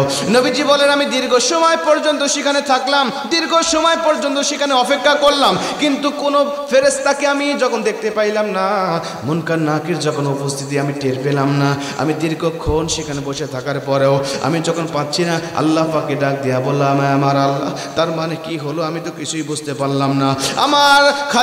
আমার খাদিজা উত্তর দিতে ভয় পাই বিদায় আমি সেখানে বসে আছি, আল্লাহ আমাকে ফেরেশতাকে দেখাও, আমি তার প্রশ্নগুলো উত্তরগুলো দিতে চাই। আমার আল্লাহ পাক জিবরাইলকে পাঠিয়ে দিলেন, জিবরাইল যাও আমার হাবিবকে বলে দাও আমার আল্লাহ রব্বুল আলামিন তোমাকে পাঠিয়েছে, তুমি তাকে বলে দাও আমার হাবিবকে প্রশ্নের জন্য সেখানে বসে থাকার কোনো প্রয়োজন নাই। যেই ব্যক্তি কবরকে এতটা ভয় পাইতো, যে ব্যক্তি কবরকে ভয় পেয়ে আমার রাস্তায় চলতো, আমার ইবাদত বন্দেগী করত, যেই ব্যক্তি কবরের কথা স্মরণ করে সব সময় পাপ থেকে দূরে থাকতো, আজকে তাকে কবরে উত্তর দেওয়ার জন্য টেনশন করার প্রয়োজন তার হবে না, হাবিবকেও সেখানে থাকতে হবে না, আমি আল্লাহ স্বয়ং নিজেই আমার বান্দি খাদিজার উত্তর উত্তরগুলো দিয়ে দিব। জোরে কোন সুবহানাল্লাহ। আল্লাহু আকবার বলেন। তার কাছে যাওয়ার দরকার নাই, আমার হাবিবকে চলে যেতে বলো, আমি আল্লাহ স্বয়ং নিজেই তার উত্তরগুলো দিয়ে দিব, যেন আমার খাদিজার কোনো টেনশন না করতে হয়। জোরে কোন আল্লাহু আকবার। এখন বলেন, কবরকে ভয় করার দরকার আছে না নাই? কবরের কথা স্মরণ করার দরকার আছে না নাই? কবরের কাছে যে কবরের কাছ দিয়ে যখন হেঁটে যাবেন, তখন বিনয় হয়ে কবরকে সালাম দিয়ে কবরের কথা স্মরণ করে যারা শুয়ে আছে তাদের কথা স্মরণ করার দরকার আছে না নাই? যদি থাকতে পারেন তাইলে দেখবেন আপনার ভিতরে পরিবর্তন শুরু হয়েছে। আপনি যদি কবরকে স্মরণ করতে পারেন, দেখবেন আপনি ইচ্ছাকৃতভাবে কয়েকদিন স্মরণ করেন, দেখবেন আস্তে আস্তে অটোমেটিক কবরের কথা আপনার স্মরণ হয়ে যাবে। ভিতর কাজ দিয়ে গেলেই আপনার কবরের কথা স্মরণ হয়ে যাবে। তখন যখন কবরের কথা স্মরণ হবে, তখন আপনার দ্বারা পাপ একেবারে অসম্ভব হয়ে পড়বে। বেশি বেশি নেক কাজ করার জন্য আপনার আগ্রহ তৈরি হবে। জোরে কোন সুবহানাল্লাহ। খাদিজা রাদিয়াল্লাহু তাআলা আনহু, ভাই মা ভালো হলে মেয়ে ভালো হয়, ঠিক একটা কথা আছে না? মা ভালো হলে মেয়ে ভালো হয়, বাবা ভালো হলে সন্তান ভালো হয়। খাদিজা রাদিয়াল্লাহু তাআলা আনহু যেভাবে স্বামীর খেদমত করেছেন, খাদিজা রাদিয়াল্লাহু তাআলা আনহু যেভাবে কবরকে ভয় করেছেন, সেম দেখেন তার মেয়ে ফাতেমা রাদিয়াল্লাহু তাআলা আনহা একই কায়দায় একইভাবে তিনি তার স্বামীরও খেদমত করেছেন এবং তিনি কবরকে ভয় পাইতেন। তার মানে আমাদের অনেক স্ত্রী আছে দেখবেন স্বামীর সাথে ভালো ব্যবহার করে না। আপনি দেখবেন যেই স্ত্রী স্বামীর সাথে খারাপ ব্যবহার করে, খোঁজ নিয়ে দেখবেন ওর মাও ওর বাবার সাথে খারাপ ব্যবহার করে। মিলায় দেখেন আপনি, আপনার স্ত্রী যদি আপনার সাথে ভালো ব্যবহার করে, আপনি খোঁজ নিয়ে দেখেন আপনার স্ত্রীর মা বাবাও তার স্বামীর সাথে ভালো ব্যবহার করে। ঠিক না বেলা? ঠিক না বেঠিক বলেন? এই জন্য আমাদেরকে সন্তানগুলোকে তৈরি করার জন্য নিজে আগে ভালো হতে হবে। নিজে ভালো তো সন্তান ভালো। আম্মাজান খাদিজা রাদিয়াল্লাহু তাআলা দুনিয়া থেকে বিদায় নিয়ে চলে যাওয়ার পরে আপনারা জানেন নবীজি একবারে অসহায় হয়ে পড়লেন। তার চাচা আবু তালিবও কিছুদিন পরে দুনিয়া থেকে বিদায় নিয়ে চলে গেল, যেটাকে বলা হয় ইয়াউমুল হুজন, দুঃখের বছর, যে বছরটাকে বলা হয়। এরপরে ইতিহাস আপনারা জানেন, আমি শুধু কবরের কথাগুলো আপনাদেরকে স্মরণ করানোর চেষ্টা করতেছি। হযরত ফাতেমা রাদিয়াল্লাহু তাআলা আনহা যখন দুনিয়া থেকে বিদায় নিয়ে চলে যাবেন, ঠিক সেই দিনের ঘটনা, যখন তিনি যেদিন দুনিয়া থেকে বিদায় নিয়ে চলে যাবেন, সেদিন কি ঘটেছিল, খুব মনোযোগ দিয়ে কথাগুলো শোনেন। হযরত ফাতেমা রাদিয়াল্লাহু তাআলা আনহা যেদিন দুনিয়া থেকে বিদায় নিয়ে চলে যাবেন, সেদিন তিনি নিজের হাতে বাড়ি ঘরটাকে সুন্দর করে সাজিয়েছে, নিজের হাতে বিছানাটাকে সাজিয়েছে, নিজের হাতে সন্তানদের কাপড় চোপড় সবকিছু ধুয়ে দিয়েছে, নিজের হাতে বাসা বাড়িগুলো একেবারে পরিপাটি করে ফেলেছে। আলী রাদিয়াল্লাহু তাআলা এসে দেখেন অন্যান্য দিনের তুলনায় আজকে বাসা বাড়িগুলো একটু অন্যরকম লাগতেছে, ভিন্ন রকম লাগতেছে। হযরত ফাতেমা রাদিয়াল্লাহু তাআলা আনহাকে বললেন, ফাতেমা কি হয়েছে বলো, আজকে এত সুন্দর পরিপাটি হয়েছে কেন, এবং তুমি নিজেও দেখি খুব সুন্দর করে সাজুগুজু করে বসে আছো, কাহিনী কি, ঘটনা কি বলো। হযরত ফাতেমা রাদিয়াল্লাহু তাআলা আনহা বলেন, স্বামী আমার বাবা যেদিন দুনিয়া থেকে বিদায় নিয়ে চলে যায়, ওই দিন সবাই যখন কান্নাকাটি করতেছিল, আমিও যখন কান্নায় ভেঙে পড়েছিলাম, আমার বাবা আমার কানে কানে বলেছিল যে আমি মারা যাওয়ার পরে, আমি দুনিয়া থেকে বিদায় নেওয়ার পরে সর্বপ্রথম তোমার সাথে আমার সাক্ষাৎ হবে, 6 মাসের মধ্যেই তোমার সাথে আমার সাক্ষাৎ হয়ে যাবে। জোরে বলুন আল্লাহু আকবার। স্বামী আমার, আজকে সেই দিন, আমার বাবার কথা মিথ্যা হতে পারে না। আমি সেই উপলক্ষে আজকে যেহেতু আমি দুনিয়া থেকে বিদায় নিয়ে চলে যাব, স্বামী আমার ঘরটাকে সুন্দর করে সাজিয়েছি, সন্তানদেরকে অনেক দেখভাল করেছি, স্বামী আমার আমি আপনার খেদমত করতে চাই, ঘরের মধ্যে আসেন। নবীজি সাল্লাল্লাহু আলাইহি ওয়াসাল্লাম মেয়ে হযরত ফাতেমা রাদিয়াল্লাহু তাআলা আনহা যখন এমন নিজের মৃত্যুর কথা তার স্বামীকে জানাচ্ছেন, গাছের গোড়া কাটলে যেমন গাছ পড়ে যায়, হযরত আলী রাদিয়াল্লাহু তাআলা ঠিক সেভাবে ঠাস করে পড়ে গেলেন। ডাক দিয়ে বলছেন, ফাতেমা কি বলছো তুমি কি বলছো, এটা কি আমি সহ্য করতে পারবো? আরে নিজের বাবা দুনিয়া থেকে বিদায় নিয়ে যখন চলে গেছিল, তখন আমি তোমার বাবা, আমার শ্বশুর, আমার চাচাতো ভাই মুহাম্মদুর রাসূলুল্লাহ সাল্লাল্লাহু আলাইহি ওয়াসাল্লামের কাছে আমি ছিলাম। নবীজি আমাকে খেতে দিলে আমি খাইতাম, না খেতে দিলে আমি না খেয়ে থাকতাম। আমার নবী আমাকে আশ্রয় দিল, আমি নবীজির চাচাতো ভাই হযরত আলী, আমার আল্লাহ স্বয়ং নিজে ঘটক হয়ে তোমার সাথে আমার বিবাহটা দিয়ে দিল। এ ফাতেমা, আমি গরিব মানুষ, আমার টাকা পয়সা ছিল না, আমার কোটি কোটি টাকাওয়ালা সম্পদওয়ালা ছেলের সাথে তোমার বিবাহের প্রস্তাব এসেছিল, কিন্তু মুহাম্মদ সাল্লাল্লাহু আলাইহি ওয়াসাল্লাম তোমার বাবা বিয়ে দেয় নাই, সে মুহাম্মদ বিদায় নিয়ে চলে গেছে, তোমাকে আমার সাথী হিসাবে রেখে গেল। এখন তুমিও যদি আমার কাছ থেকে দুনিয়া থেকে বিদায় নিয়ে চলে যাও, আমি কেমন করে সহ্য করব? আমার হাসান হুসাইনকে কিভাবে আমি বুঝ দেব, কিভাবে তাদেরকে সান্ত্বনা দেবো, তুমি বলো। কান্নাকাটি শুরু করে দিলেন। ফাতেমা রাদিয়াল্লাহু তাআলা আনহা তিনি নিজে তাকে বোঝানোর চেষ্টা করেন, স্বামী আমার আসলে যেতে হবে, কুল্লু নাফসিন যায়কাতুল মাউত, প্রত্যেকটা প্রাণের মৃত্যু হবে। স্বামী আমার কান্নাকাটি করবেন না, আমরা যেহেতু আল্লাহ পাকের নবীর হাদিস অনুযায়ী জীবন যাপন করেছি, আল্লাহ পাকের কুরআন অনুযায়ী জীবন যাপন করেছি, স্বামী আমার দুনিয়া থেকে বিদায় নিলে আমাদের জন্য জান্নাত অপেক্ষা করতেছে। অতএব আপনি প্রশ্ন করবেন, অতএব আপনি চিন্তা করবেন না, আল্লাহ রাব্বুল আলামিন অবশ্যই আমাদের কবরগুলোকে জান্নাতে পরিবেশ করবেন, আর সেখানে আপনার আর আমার সাথে সাক্ষাৎ হয়ে যাবে। সুবহানাল্লাহ। মুসলমান খুব মনোযোগ দিয়ে কথাটা শোনেন। আশা করি আপনি যদি দিলটা নরম করতে পারেন, আপনার চক্ষু দিয়ে এক ফোঁটা পানি আজকে বের হবে ইনশাআল্লাহ। ফাতেমা রাদিয়াল্লাহু তাআলা আনহা বলেন, স্বামীকে যখন বোঝাচ্ছিলাম, আমার ডাক দিয়ে বললাম, স্বামী আমার, আমি তো দুনিয়া থেকে বিদায় নিয়ে চলে যাব, আমি চলে যাব স্বামী আমার, খুব বেশি মানুষকে জানানোর দরকার নাই, আপনি আপনার একনিষ্ঠ কোনো বন্ধু থাকলে তাকে বলবেন, সে যেন আমার কবরটা খনন করে, আর আপনি নিজে আমাকে দোয়া করে আমাকে আপনি মাটি দিবেন, আর কোনো মানুষকে জানানোর দরকার নাই, রাত্রিবেলায় অন্ধকারে আপনাকে আমাকে মাটি দিবেন, আর কারোর দরকার নাই। ফাতেমা রাদিয়াল্লাহু তাআলা এই অদ্ভুত কথা শুনে তিনি অবাক হয়ে গেলেন। স্বামী ডাক দিয়ে বলছেন, ফাতেমা এমন কথা কেন? আমি কেন জানাজা করব না? কেন মানুষগুলোকে আহ্বান করব না? কেন হাজার হাজার মানুষকে জানাবো না তোমার জানাজার জন্য? বলো।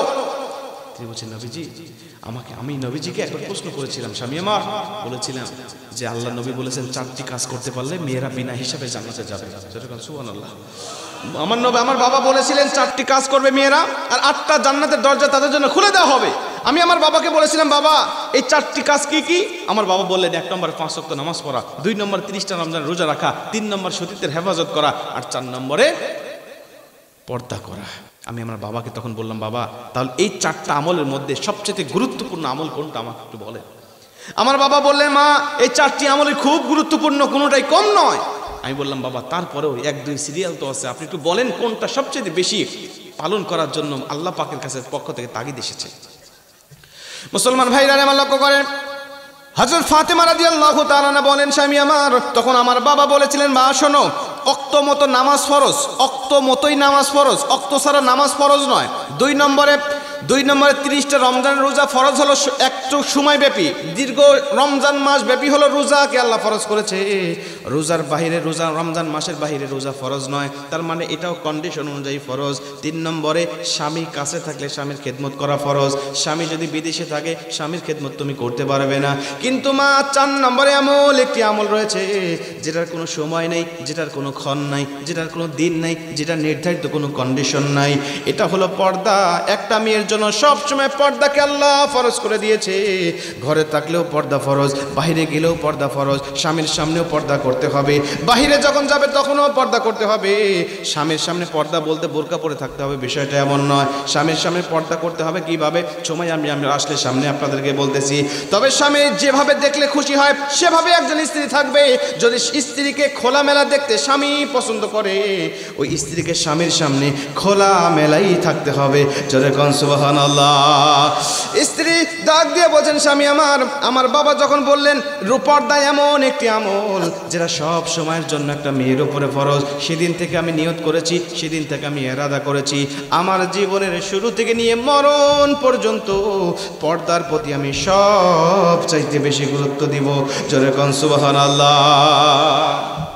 ওদিন থেকে আমি নিয়ত করে এই পর্দার প্রতি আমি সবচেয়ে বেশি গুরুত্ব দিয়েছি। নবীজি আমি মারা যাওয়ার পরে মানুষেরা আমার জানাজা আসবে, এসে দেখবে আমার লাশটাকে মোড়ানো হয়েছে, আমার লাশটা কতটুকু লম্বা, আমার লাশটা কতটুকু মোটা, আমার লাশটা কতটুকু চিকন, এটা মানুষ আন্দাজ করবে। নবীজি আমি ওদিন থেকে নিয়ত করেছি আমল করার জন্য পর্দার উপরে, এমন আমি মরণের পরেও যেন আমার আকার আকৃতি দেখে মানুষ বুঝতে না পারে আমি কতটুকু লম্বা ছিলাম, কতটুকু খাটো ছিলাম, কতটুকু মোটা ছিলাম, আর কতটুকু চিকন ছিলাম। স্বামী আমার, মানুষের জানাজা, মানুষের দোয়ার প্রয়োজন আমার নাই। আপনি স্বামী যদি আমাকে ভালো বলেন আর গোটা পৃথিবীর মানুষ যদি আমাকে খারাপ বলে, আমার আল্লাহ পাক গোটা পৃথিবীর মানুষের হুকুম বা তাদের সাক্ষ্য নেবে না, একমাত্র আপনার স্বামী, আপনি আমার স্বামী, আপনার হুকুম অনুযায়ী আমার আল্লাহ পাক আমাকে ক্ষমা করে দিবে। আর আপনি যদি আমাকে খারাপ বলে না, সবাই যদি আমাকে ভালো বলে, তাহলে সেটাও আল্লাহ পাক কবুল করবে না, আপনার সাক্ষ্যটাই আল্লাহ পাক গ্রহণ করবে। আর আমাদের স্ত্রীরা কি কয়, শুধু তুমি আমাকে দেখতে পারো না, পাড়া প্রতিবেশীর খবর নিয়ে দেখো সবাই আমাকে ভালো বলে।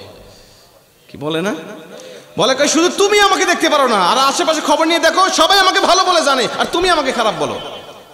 তার মানে কোন লক্ষণ ভালো, ওর ই তো ভালো নয়। তার মানে ওর পাড়া প্রতিবেশী বিভিন্ন সাইড মারার অভ্যাস আছে, কথা কন ঠিক না? আর খোলামেলা নাই বললাম। ফাতেমা রাদিয়াল্লাহু তাআলা বলছেন, স্বামী আমার, আপনি একান্ত বন্ধু থাকলে শুধু তাকে দিয়ে কবরটা খনন করাবেন, কারণ আমি স্ত্রী, আমার কবর খনন করতে আপনার কষ্ট হবে। নবী সাল্লাল্লাহু আলাইহি ওয়াসাল্লামের চাচাতো ভাই হযরত আলী রাদিয়াল্লাহু তাআলা আনহু, তিনি কান্নায় ভেঙে পড়লেন। তিনি চলে গেলেন আবু যর গিফারি রাদিয়াল্লাহু তাআলা আনহুর কাছে, গিয়ে বলছেন, আবু যর, আমার স্ত্রী দুনিয়া থেকে আজকে বিদায় নিয়ে চলে যাবে। সে বিদায় নিয়ে চলে যাবে, তুমি একটু পারলে কবরটা খনন করো জান্নাতুল বাকির মধ্যে। জান্নাতুল বাকির মধ্যে গিয়ে তুমি কবরটা খনন করবে, এটাই তোমার দায়িত্ব, আর বাদ বাকি যা করা লাগে আমি করবো। আবু যর গিফারি ডাক দিয়ে বলছে, বলছো কি? মাত্র কয়েকদিন আগে নবীজি বিদায় নিয়ে চলে গেল, তা তোমার ছোট্ট ছোট সন্তান হাসান হোসাইনকে থামানো যায় না, শুধুমাত্র নানা নানা করে চিৎকার করে, কবরস্থানের কাছে গিয়ে সে তো পাগলের মতো হয়ে যায়। আর এখন যদি মা দুনিয়ার থেকে বিদায় নিয়ে চলে যায়, ওই ছোট্ট ছোট্ট বাচ্চাদেরকে কিভাবে তুমি বুঝ দিবে? তিনি বলছেন, ভাই আবু যর গিফারি, এটা আল্লাহ পাকের হুকুম, কিছুই করতে পারবো না, তুমি যাও কবরটা খনন করে চলে আসো। মুসলমান বন্ধু আমার খুব মনোযোগ দিয়ে শুনে নেন, আলী রাদিয়াল্লাহু তাআলা সেখান থেকে যখন আবার বাসায় তিনি ব্যাক করেছেন, এসে দেখে ফাতেমা রাদিয়াল্লাহু তাআলা আনহা দুনিয়া থেকে বিদায় নিয়ে চলে গিয়েছে। দুই হাত দুইটা সন্তানের উপর দিয়ে দুজনকে ঘুম পাড়িয়ে নিজেও চিরজীবনের মতো ঘুমিয়ে গিয়েছে। আলী রাদিয়াল্লাহু তাআলা কাঁদতে কাঁদতে বেহুশ হয়ে পড়তে লাগলেন, আজকে এই বিরহ বেদনা আমি কিভাবে সহ্য করব? এ মুসলমান বন্ধু আমার খুব মনোযোগ দিয়ে কথাগুলো শুনে নেন। এদিকে তিনি তাকে সুন্দর করে ধোয়ায় যখন কাফন দাফনের ব্যবস্থা করতে লাগলেন, আবু যর গিফারি ওদিকে গিয়েছেন কবরটাকে খনন করার জন্য। কবরটা খনন করতেছিলেন জান্নাতুল বাকির ভিতরে, যেখানে হাজার হাজার সাহাবীরা ঘুমিয়ে আছে, হাজার হাজার মানুষ যেখানে ঘুমিয়ে আছে, জান্নাতের সার্টিফিকেট প্রাপ্ত ব্যক্তিরাও যেখানে শুয়ে আছে। মদিনা শরীফের ঠিক পাশেই আপনারা যারা গিয়েছেন তারা দেখতে পেয়েছেন, ওখানে যখন কবরটা খনন করতেছিল আর কবরে কোপ দিচ্ছিল, আর বারবার শুধু একটা কথা উচ্চারণ করে বলতেছিল, কবর আজকে তোমার মাঝে এমন একজন ব্যক্তি আসবে যিনি জান্নাতের সর্দারিনী, খবরদার তার সাথে তুমি বেয়াদবি করবে না। এ কবর, আজকে তোমার মাঝে এমন একজন মেয়ে আসবে, এমন একজন মা আসবে, যে মা হলো জান্নাতের দুইজন যুবকের সর্দারিনীর মা, খবরদার তার সাথে খারাপ ব্যবহার করবে না। একটা করে কোপ দিচ্ছিলেন আর একটা করে তার ডিগ্রিগুলো বর্ণনা করতেছিলেন, বলতেছিলেন, কবর আজকে তোমার মাঝে এমন একজন মেয়ে আসবে যিনি হলেন বিশ্ব নবীর মেয়ে, খবরদার তার সাথে খারাপ ব্যবহার তুমি করবে না। একটা করে কোপ দিচ্ছিলেন আর বারবার শুধু বলতেছিলেন, কবর খবরদার আজকে তোমার মাঝে এমন একজন মেয়ে আসবে যাকে দেখে গোটা পৃথিবীর মেয়েরা আদর্শ হিসাবে গ্রহণ করে নিয়েছে, খবরদার তার সাথে তুমি খারাপ ব্যবহার করবে না। এভাবে যখন তার গুণগুলো বর্ণনা করতেছিলেন, এক পর্যায়ে আবু যর গিফারি রাদিয়াল্লাহু তাআলা আনহু বলেন, এই কবরের মধ্য থেকে আমি উত্তরটা শুনতে পেলাম, বিকট আওয়াজে আমাকে ডাক দেয়া কয়, আবু যর, আমি জান্নাতের রমণীকে আমি চিনি না, আমি জান্নাতের হাসান হোসেনের মাকেও আমি কখনো চিনি না, আমি নবীজির মেয়েকেও আমি চিনি না, আমি জান্নাতের রমণীকে আমি চিনি না, আমি কবর শুধুমাত্র চিনি আমল। আমল যদি ভালো হয় আমি কবর তার সাথে ভালো ব্যবহার করি, আমল যদি খারাপ হয় আমি কবর তার সাথে খারাপ ব্যবহার করি। অতএব তুমি আমাকে বারবার তার ডিগ্রিগুলো বলো না। ফাতেমা যদি আমলধারী হয়, ফাতেমা যদি আল্লাহওয়ালা হয়, ফাতেমার আমল যদি ভালো হয়, আমি কবর তার জন্য জান্নাতের বাগান হয়ে যাব। ফাতেমার আমল যদি খারাপ হয়, আমি কবর তার জন্য জাহান্নামের গর্ত হয়ে যাব। জোরে কন্যা নাউজুবিল্লাহ। আবু যর গিফারি রাদিয়াল্লাহু তাআলা আনহু বলেন, কবর থেকে যখন আমি এমন আওয়াজটা শুনতে পেরেছি, রাত্রিবেলা জান্নাতুল বাকির ভিতরে একা একা আমি ঠিক থাকতে পারি নাই, কোদালটা ফেলে দিয়ে ওখান থেকে এক দৌড় দিয়ে বের হয়ে চলে এসেছি। কবরটা সবে মাত্র অর্ধেক খনন করা হয়েছিল। এদিকে আলী রাদিয়াল্লাহু তাআলা আনহু ফাতেমাকে কাঁধে করে নিয়ে তিনি যখন কবরের মধ্যে চলে এসেছেন, কবরস্থানের কর্নারে থেকে ডাক দিচ্ছেন, ভাই আবু যর গিফারি, কোথায় আছো তুমি? বের হয়ে যাও, আমি জান্নাতের রমণীকে নিয়ে এসেছি, আমি পর্দাশীল মহিলাকে নিয়ে এসেছি, এই লাশটা তোমাকে আমি দেখাতে চাই না, তুমি চলে যাও, আমি তাকে দাফন করে দিয়ে চলে আসবো। রে মুসলমান বাবাজি, কিন্তু আবু যর তো সেখানে নাই, অনেক আগেই পালিয়ে গিয়েছে। কবরের জবাব শুনে এসে দেখে কবরের জায়গায় কবর পড়ে আছে, অর্ধেক খনন হয়েছে, কোদালের জায়গায় কোদাল পড়ে রয়েছে। আলী রাদিয়াল্লাহু তাআলা আনহু ফাতেমা রাদিয়াল্লাহু তাআলা কাঁধের উপরে রেখে এক হাত দিয়ে তিনি খনন কাজটা সমাপ্ত করলেন। কবরের কাজটা খনন করে তিনি তাকে শোয়া দিলেন। শোয়া দিয়ে যখন জান্নাতি রমণীকে তিনি শোয়া দিলেন, জান্নাতের চেহারাগুলো দেখতেছিলেন, আর রাদিয়াল্লাহু তাআলা চক্ষু দিয়ে দর দর করে পানি পড়তেছিল। কাফনের তল থেকে যখন হাতটা বের হয়ে গেছে, আলী রাদিয়াল্লাহু তাআলা বলেন, ওই হাতের দিকে যখন আমি নজরটা দিয়েছি, হাতের মধ্যে যখন আমার নজরটা পড়ে গেছে, আমি আর ঠিক থাকতে পারি নাই। তাকিয়ে দেখি হাতের মধ্যে আমার জাতা পিষতে পিষতে হাতের মধ্যে কড়া পড়ে গেছে। আলী রাদিয়াল্লাহু তাআলা বলেন, এই কড়া দেখে দেখে আমি কাঁদতেছিলাম আর বলতেছিলাম, ও আমার আল্লাহ তুমি ফাতেমার উপরে কেন অবিচার করেছো বলো? এত ধনী ধনী ঘর থেকে তার বিয়ের প্রস্তাব এসেছিল, তুমি রাজি হও নাই। আল্লাহ কত শিল্পপতির সাথে তার বিবাহের প্রস্তাব এসেছিল, তুমি তাতে রাজি হও নাই। আল্লাহ আমি আলীর মতো গরিব একটা সন্তানের সাথে তুমি ঘটক হয়ে এত রূপসী সুন্দরী জান্নাতি রমণীকে আমার সাথে বিয়ে দিয়েছিলে, অথচ আমি তাকে ভালো করে একবেলা খাবারও দিতে পারি নাই, একটা ভালো শাড়ি পর্যন্ত আমি তাকে কিনে দিতে পারি নাই। আমার ঘরে জাতা পিষতে পিষতে তার হাতে কড়া পড়ে গেছে, কখনো হাত দিয়ে রক্তগুলো বের হয়ে আসতো। আল্লাহ তুমি তার উপরে অবিচার করেছো। এই জান্নাতি রমণীকে কেন তুমি আমার ঘরে দিয়েছিলে বলো? আল্লাহ আজকে যেহেতু তার হাতে আমি কড়া দেখতে পাচ্ছি, মনে হচ্ছে হাত পেতে রক্তগুলো বের হয়ে আসবে। আল্লাহ তোমার কাছে এই জান্নাতি রমণীকে রেখে গেলাম, খবরদার এই জান্নাতি রমণী যেন জান্নাতের মধ্যে গিয়া আমি স্বামীর বিরুদ্ধে কোনো নালিশ যেন না করে। জোরে করে আল্লাহু আকবার। আল্লাহকে ডাক দিয়ে বলতে লাগলেন, আল্লাহ সে যেন আমার বিরুদ্ধে কোনো নালিশ না করে। আল্লাহ আমি তার উপর অবিচার করেছি, আমি তাকে ভালো খাবার দিতে পারি নাই, ভালো কাপড়ও তাকে দিতে পারি নাই। এই বলে বলে যখন কান্নাকাটি করতেছিলেন মুসলমান, কবরটাকে সমান করে কবরটা মাটি চাপা দিয়ে চলে আসলেন। আলী বলেন আমি কিছু দূরে গিয়ে যখন আবার পিছনে তাকিয়েছি, আমি তাকিয়ে দেখি পুরা কবরের মাটিগুলো মুহূর্তের মধ্যেই নিশ্চিহ্ন হয়ে গেছে। কোথায় মাটি দিলাম সেটা পর্যন্ত আমার আল্লাহ গায়েব করে ফেলেছে। জোরে কোন সুবহানাল্লাহ। আমার আল্লাহ যেন এটাই বোঝাতে চাইলেন, আলী যেই ব্যক্তি দুনিয়ার জমিনে থাকতে পর্দা করে, এতটা সে পর্দাকে মান্য করে পর্দা অনুযায়ী চলেছে, আমি আল্লাহ পাক শুধুমাত্র তাকে পর্দায় রাখবো তা নয়, তার কবরটাকেও আমি আল্লাহ পাক পর্দা করে দিলাম। কিয়ামত পর্যন্ত গোটা পৃথিবীর মানুষেরা ফাতেমার কবর তালাশ করে পাবে না। জোরে কোন সুবহানাল্লাহ। আল্লাহু আকবার বলেন। জান্নাতুল বাকিতে যাবেন, গিয়ে দেখবেন কবর ফাতেমা রাদিয়াল্লাহু কবর আপনি খুঁজে পাবেন না। সবার কবর আছে, সবার কবর আপনি চাইলে আপনি তাদেরকে জিজ্ঞাসা করে করে আপনি খুঁজে বের করতে পারবেন, কিন্তু ফাতেমা রাদিয়াল্লাহু তাআলার কবর আপনি খুঁজে পাবেন না। কারণ ফাতেমা রাদিয়াল্লাহু তাআলার একটা নাম, একটা ডিগ্রি হলো জোহরা। ফাতেমা তো জোহরা, জোহরা শব্দের অর্থ হলো লুকায়িত মণিমুক্তা। লুকায়িত মণিমুক্তা দেখা যায় না, এটা আল্লাহ পাক তাকে হাইড করে রেখেছেন, গোপন করে রেখেছেন। তার কবরটা পর্যন্ত আল্লাহ পাক স্পেশালি পর্দা করেছেন। জোরে কোন সুবহানাল্লাহ। কবরকে স্মরণ করে, কবরের কথা স্মরণ করে, কবরকে ভয় করে দুনিয়ার জমিনে যারাই চলতে পারবে, আল্লাহ পাক বলে স্পেশাল ভাবে কবরের মধ্যে তাদেরকে সার্ভিস দেওয়া হবে। লা ইউসআল ফি কবরি ইল্লা ওয়াকাহুল্লাহু ফিতনাতাল কবর। তার কবরে কোনো সোয়াল, কোনো ফিতনা হবে না। জোরে কোন সুবহানাল্লাহ। শুধু তাই নয়, এই কবর থেকে যখন তোলা হবে মানুষগুলোকে, আপনাকে বিরক্ত হচ্ছেন ভাই? কষ্ট লাগতেছে? আজকে আমি একটু ভিন্ন আঙ্গিকে আলোচনা করতেছি, আজকে একটু অন্যরকম ভাবে আমি আলোচনা করছি, যেহেতু কবরস্থানের মাহফিল, অতএব কবর সম্বন্ধে কথা বলার দরকার। কথা বলেন ঠিক কি না? অতএব আমি আপনাদেরকে বলছি, আপনাদের বিষয়গুলো আমার স্মরণে আছে ইনশাল্লাহ। কত বাজে? সময় শেষ হয়ে গেছে? আর কয়েক মিনিট চলবে? হ্যাঁ, 2টা পর্যন্ত চলবে। আচ্ছা, আর আর কয়েক মিনিট না বলে, 2টা না বলে অল্পক্ষণের মধ্যে শেষ করে দেবো ইনশাল্লাহ। লক্ষ্য করেন প্রিয় ভাইরা আমার, এই মানুষগুলোকে যখন কবর থেকে তোলা হবে, মানুষরা যখন দুনিয়া থেকে বিদায় নিয়ে চলে যাবে, কবরের জীবনটাই কিন্তু আসল জীবন নয়। কবরের পরে আরেকটা জীবন আছে না নাই? চলে বলেন, আছে না নাই? আপনার দুনিয়া থেকে সবাই চলে যাবেন। এখানে যারা আছেন বিশ্বাস করেন, আজকে থেকে 100 বছর পরে এখানে কি আমরা কেউ থাকবো? কি থাকবো? আমাদের হাড় হাড্ডিও থাকবে না। একেবারে আমরা নিশ্চিত 100 বছর পরে আমরা কেউ থাকবো না, যদিও একদিনের গ্যারান্টি নেই। তারপরে আমি বললাম, যারা ছোট আছি বড় আছি, 100 বছর পরে এখানে যারা উপস্থিত আছি একজন আমরা থাকবো না। আবার আজকে থেকে 100 বছর আগে যারা ছিল তারা একজন আমাদের কাছে এখানে নাই। কথা কোন ঠিকই না? নাই, চলে গেছে।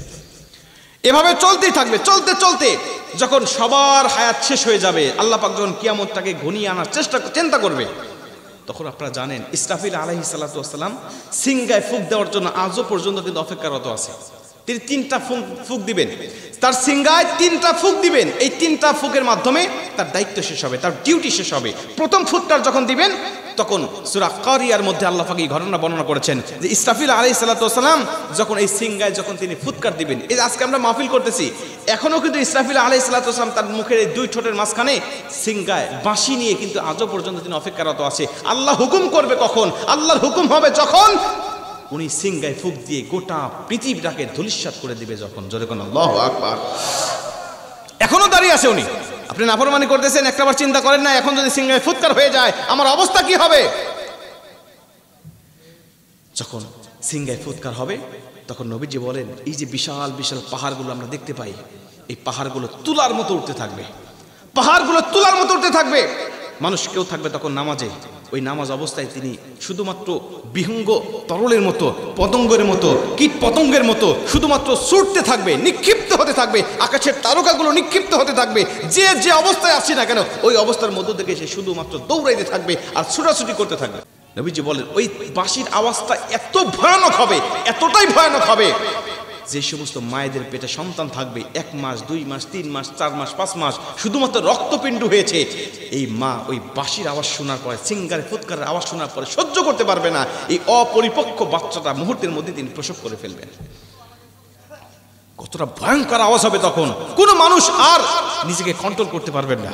সবাই যখন ছোটাছুটি করতে থাকবেন, সবাই যখন ছোটাছুটি করতে থাকবেন, এই যে লাইট আপনারা দেখতে পাচ্ছেন, এই লাইটের মাঝে মাঝে মাঝে একটা পোকা আসতেছে, ওই দেখেন পোকা এসে শুধু ছোটাছুটি করতেছে।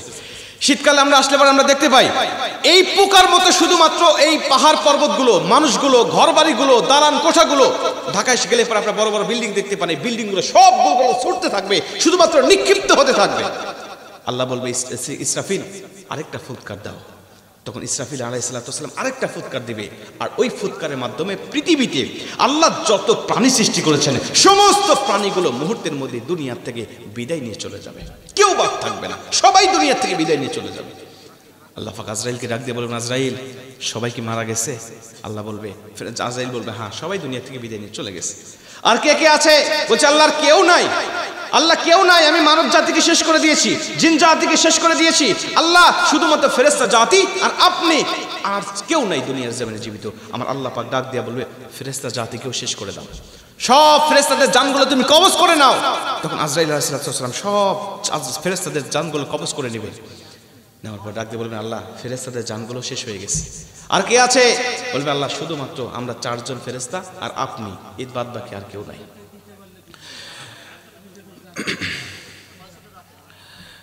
ভাই একটু আস্তে কথা বলা যায় না? একটু আস্তে কথা বলেন।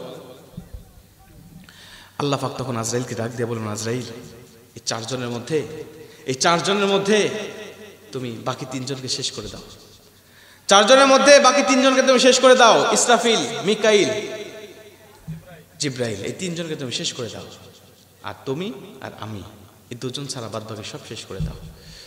আজরাইল আলাইহিস সালাম সবাইকে শেষ করে দিবেন। আজরাইল আলাইহিস সালামকে আল্লাহ পাক ভয়ঙ্কর আওয়াজ দিয়ে ডাক দিয়ে বলবেন, আজরাইল এরপর কি আছে? বলবে, আল্লাহ কেউ নাই, আর কেউ নাই। বলবে, এবার তুমি মরো, মুত ইয়া মালাকুল মাউত, মুত ইয়া মালাকুল মাউত, এখন তুমি মরো। আল্লাহ পাক যখন ভয়ঙ্কর একটা আওয়াজে বলবেন, মুত ইয়া মালাকুল মাউত, এখন তুমি মরো, তখন আজরাইল আলাইহিস সালাম এই আওয়াজটা শোনার পরে তিনি ভাববেন, হয়তোবা আমার মরতে হবে না, গোটা পৃথিবীর মানুষগুলোকে আমি এক হাতে জান কবজ করেছি, গোটা পৃথিবীর মাখলুকাত দুনিয়ার জমিন থেকে আমি বিদায় করেছি, আর আমাকে এখন মরতে হবে। এই কথাটা স্মরণ করে তিনি জান্নাত এবং জাহান্নামের মাঝ বরাবর দাঁড়িয়ে বিকট একটা আওয়াজ করবেন। নবীজি বলেন, ওই বিকট আওয়াজ যদি সেই সময় দুনিয়ার কোনো মানুষ শুনতো, মানুষ তার কেউ থাকবে না, কিন্তু যদি কোনো মানুষ থাকতো তাহলে সিংগায় ফুৎকার দেওয়ার প্রয়োজন হতো না, ইসরাফিলের সিংগায় ফুৎকার দেওয়ার প্রয়োজন হতো না। আজরাইলের ওই বিকট আওয়াজ শুনে মুহূর্তের মধ্যে পৃথিবীর সব মানুষ মারা যেত। আল্লাহু আকবার বলেন। আজরাইল এত বিকট আওয়াজ দিয়ে তিনি দুনিয়া থেকে বিদায় নিয়ে চলে যাবেন, আর কেউ নাই, আর কেউ নাই। তখন আল্লাহ পাক চিৎকার করে ভয়ঙ্কর আওয়াজ দিয়ে বলতে থাকবেন, লিমানিল মুলকুল ইয়াউম লিল্লাহিল ওয়াহিদিল কাহার। আল্লাহ পাক বলতে লাগবেন, রে পৃথিবীর রাজা বাদশারা কোথায়, যারা অহংকার দেখিয়ে, দাম্ভিকতা দেখিয়ে দুনিয়ার জমিনে চলাচল করেছো, আজকে কোথায় তোমরা? লিমানিল মুলকুল ইয়াউম লিল্লাহিল ওয়াহিদিল কাহার। আজকের এই দিনটা একমাত্র আমি আল্লাহ পাকের রাজত্ব করার মতো জোরে কান আল্লাহু আকবার। আল্লাহ পাক বলতে থাকবেন, ডাক দিয়ে দিয়ে বলতে থাকবেন। আল্লাহ পাক তখন আবার জীবিত করতে শুরু করবেন। জীবিত যাকে করবেন সর্বপ্রথম তিনি হলেন ইসরাফিল আলাইহিস সালামকে। ইসরাফিলকে জীবিত করে ডাক দিয়ে বলবেন, ইসরাফিল তোমাকে সিংগায় ফুৎ করার জন্য সৃষ্টি করেছিলাম 3টা, তুমি দিয়েছো 2টা, আরেকটা সিংগায় ফুৎ গিয়ে তোমার দায়িত্ব তুমি শেষ করো, তোমার ডিউটি তুমি শেষ করো। তখন ইসরাফিল আলাইহিস সালাম 3 নম্বর ফুৎকার দিবেন। ওনার 3 নম্বর ফুৎকারের আওয়াজ শুনে গোটা পৃথিবীতে যারা মারা গিয়েছিল কবরস্থানে, কেউ সাগরে ডুবেছিল, কেউ আগুনে পড়ে ছাই হয়েছিল, বিভিন্ন মানুষ যেভাবে দুনিয়া থেকে বিদায় নিয়ে যেখানে সমাধি হয়েছিল, যেখানে কবরস্থ হয়েছিল, সেখান থেকে উঠে উঠে কিয়ামতের ময়দানে দৌড়াইতে থাকবে, সেখান থেকে উঠে উঠে কিয়ামতের ময়দানে দৌড়াইতে থাকবে। আল্লাহ রাব্বুল আলামিনের বন্ধু নবী মুহাম্মদুর রাসূলুল্লাহ সাল্লাল্লাহু আলাইহি ওয়াসাল্লাম বলেন, ফাতেমা, আয়েশা, আমার স্ত্রীরা, আমার সাহাবীরা, শোনো, ওই দিন মানুষেরা পরনে কি আছে এদিকে চিন্তা করবে না। সবাই উলঙ্গ হয়ে মায়ের গর্ভ থেকে যেভাবে ডেলিভারি হয়েছিল ঠিক সেইভাবে নেকেড হয়ে, ল্যাংটা হয়ে তারা দুনিয়ার জমিন থেকে বিভিন্ন জায়গা থেকে দৌড়াইতে দৌড়াইতে তারা হাসরের মাঠে উপস্থিত হয়ে যাবে। আম্মা জান আয়েশা রাদিয়াল্লাহু তাআলা আনহা বলেন, নবীজি, মানুষ ল্যাংটা হয়ে উঠবে, মানুষের কি লজ্জা হবে না? মানুষের কি শরম হবে না? নবীজি বলে, তুমি শরমের কথা চিন্তা করো, তুমি লজ্জার কথা বলো। আরে সেই দিনটা তো আজকের মতো নয়, সেই পরিবেশটা আজকের পরিবেশের মতো নয়, সেই সময়টা তো আজকের সময়ের মতো নয়। ওই সময় কার পরনে কি আছে, কার চেহারা সুন্দর, কার অবস্থা কেমন, এদিকে দেখার কারো টাইম থাকবে না। শুধুমাত্র ইয়া নাফসি করতে করতে মানুষেরা সব জায়গা থেকে উঠে উঠে হাসরের মধ্যে দৌড়াইতে থাকবে। আরে সেই দিনের অবস্থা হবে এমন, শুধুমাত্র নিজের চিন্তায় ব্যস্ত থাকবে। কার সন্তান ছিল, কার স্বামী ছিল, কার স্ত্রী ছিল, কার আপনজন বন্ধু ছিল, তাদের কথা পর্যন্ত স্মরণ থাকবে না, শুধুমাত্র নিজের চিন্তায় ব্যস্ত থাকবে। আল্লাহু আকবার।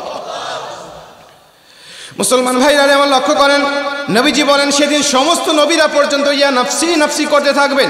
আদম নবী বলতে থাকবেন ইয়া নাফসি ইয়া নাফসি, ইদ্রিস আলাইহিস সালাতু ওয়াস সালাম বলতে থাকবে নাফসি নাফসি, ইব্রাহিম আলাইহিস সালাতু ওয়াস সালাম বলতে থাকবে নাফসি নাফসি, নূহ আলাইহিস সালাতু ওয়াস সালাম বলতে থাকবে নাফসি নাফসি। সব নবীরা যখন নাফসি নাফসি করতে করতে ব্যস্ত হয়ে পড়বেন, এই মুসলমান বন্ধু আমার, সমস্ত মানুষেরা যখন হাসরের ময়দানে দাঁড়িয়ে যাবে, 50,000 বছর পর্যন্ত সেখানে তারা দাঁড়িয়ে থাকবে। সূর্য যখন হবে না, মাথার উপরে যখন সূর্যটা নেমে আসবে, জমিন যখন পুরো তামা তামা হয়ে যাবে, সবাই যখন ব্যস্ত হয়ে পড়বে, তখন তারা চলে যাবে আদম আলাইহিস সালাতু ওয়াস সালামের কাছে, একটুখানি সুপারিশ করেন, আল্লাহ যেন দেরি না করে আমাদেরকে বিচার ফয়সালা করে দেয়। এ আদম নবী, আল্লাহ আমাদেরকে জাহান্নামে দিক, তাতেও কোনো আপত্তি নাই, কিন্তু এই হাসরের মাঠে দাঁড়িয়ে থাকা এটা আমাদের জন্য অসহ্য হয়ে পড়েছে, একটু বিচার কাজটা আপনি শুরু করতে বলেন।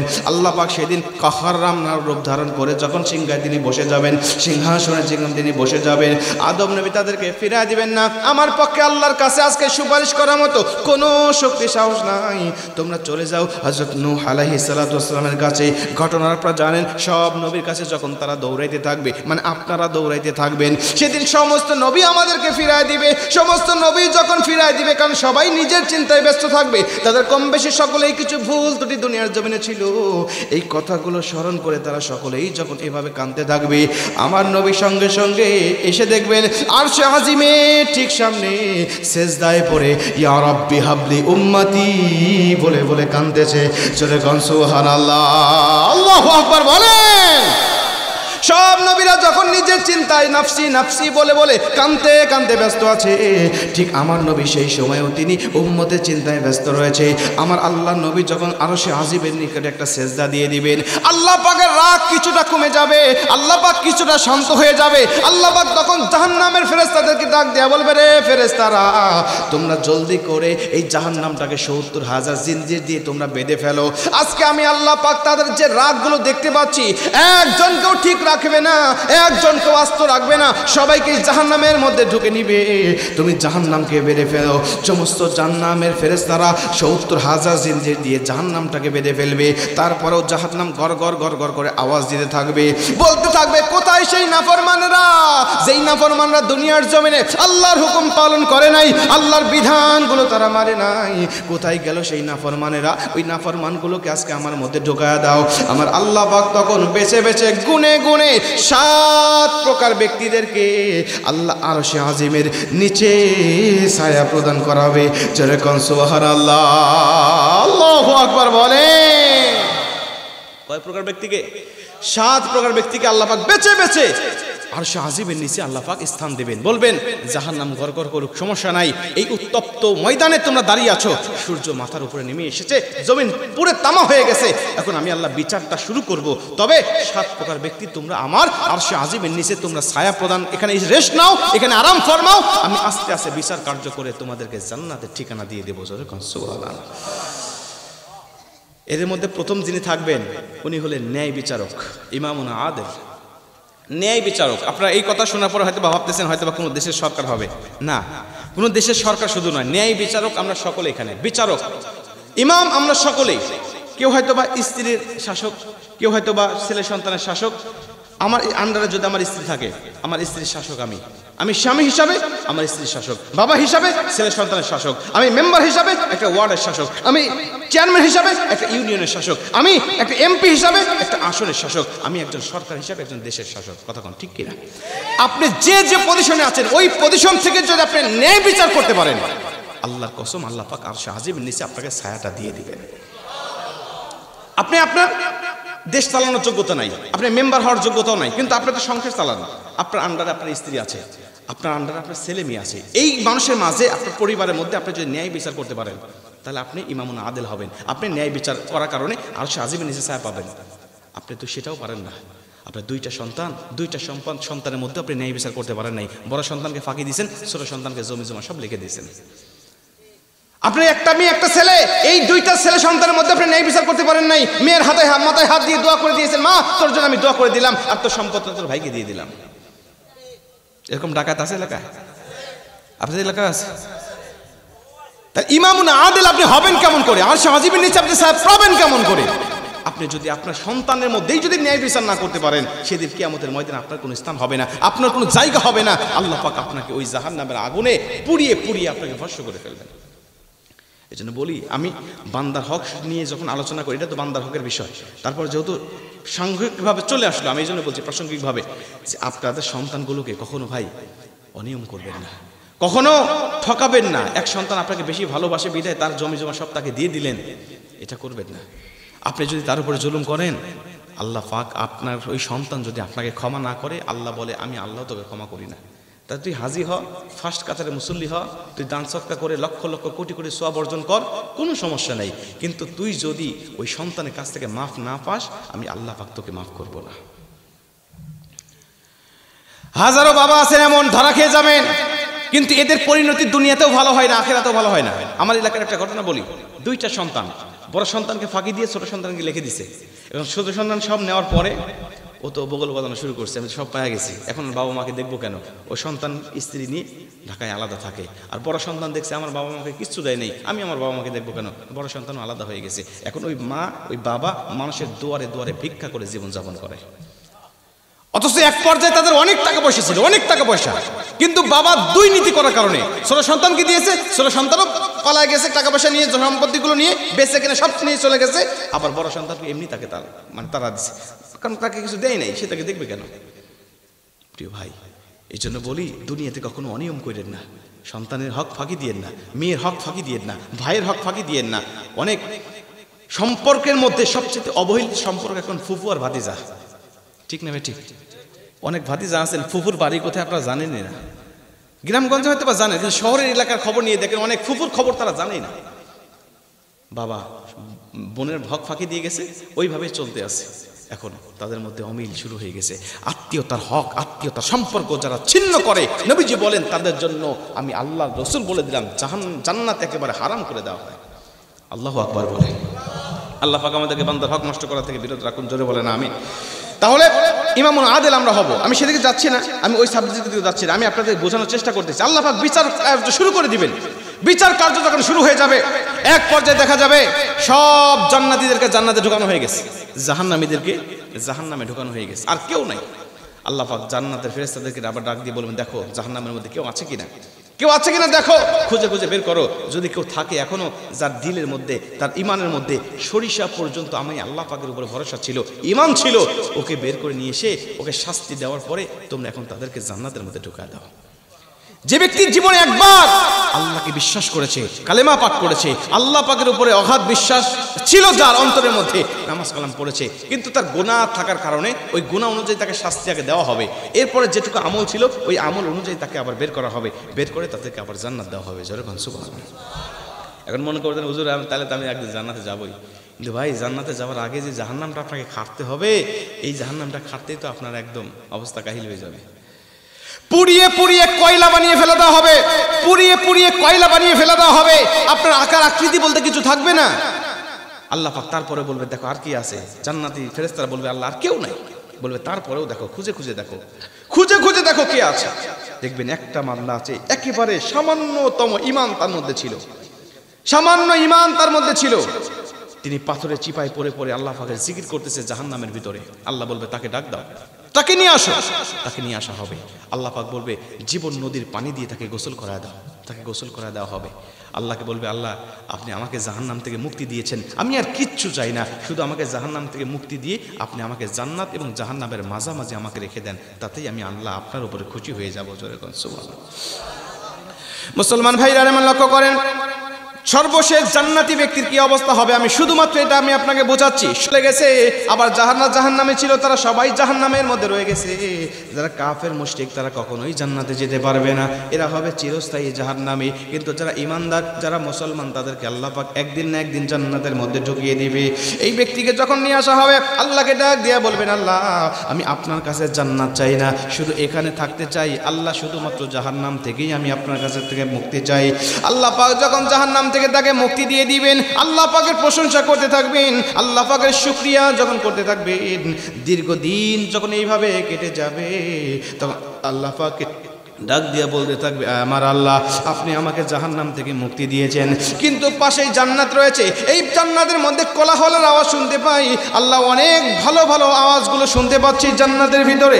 আল্লাহ আমি জান্নাতের ভিতরে যেতে চাই না, শুধু জান্নাতের দরজায় আমাকে একটু দাঁড় করিয়ে দেন। আমি জান্নাতের দরজায় দাঁড়িয়ে দাঁড়িয়ে ওই জান্নাতি ব্যক্তিদের চেহারাগুলো দেখতে চাই, তারা কেমন সুন্দর দেখা যায়। জোরে কোন সুবহানাল্লাহ। আমার আল্লাহ পাক এই সর্বশেষ জান্নাতি ব্যক্তিকে তখন সেখান থেকে ডাক দেয়া বলবে শোনো, তুমি না বলেছিলে আমি তোমাকে আর কিছুই তোমাকে দেব না, তুমিও আমার কাছে চাবে না, এখন তুমি কেন আমার কাছে আবার আবদার করলে বলো না? তখন বলবে আল্লাহ এটাই আমার শেষ আবদার, আমি আর আপনার কাছে চাবো না, আপনার কাছে আমি আর কোনো দাবি দেওয়া করব না। আল্লাহ পাক বলবে ঠিক আছে তাহলে চলো, ফেরেশতাদেরকে দিয়ে তাকে জান্নাতের দরজায় দাঁড় করায় দেওয়া হবে।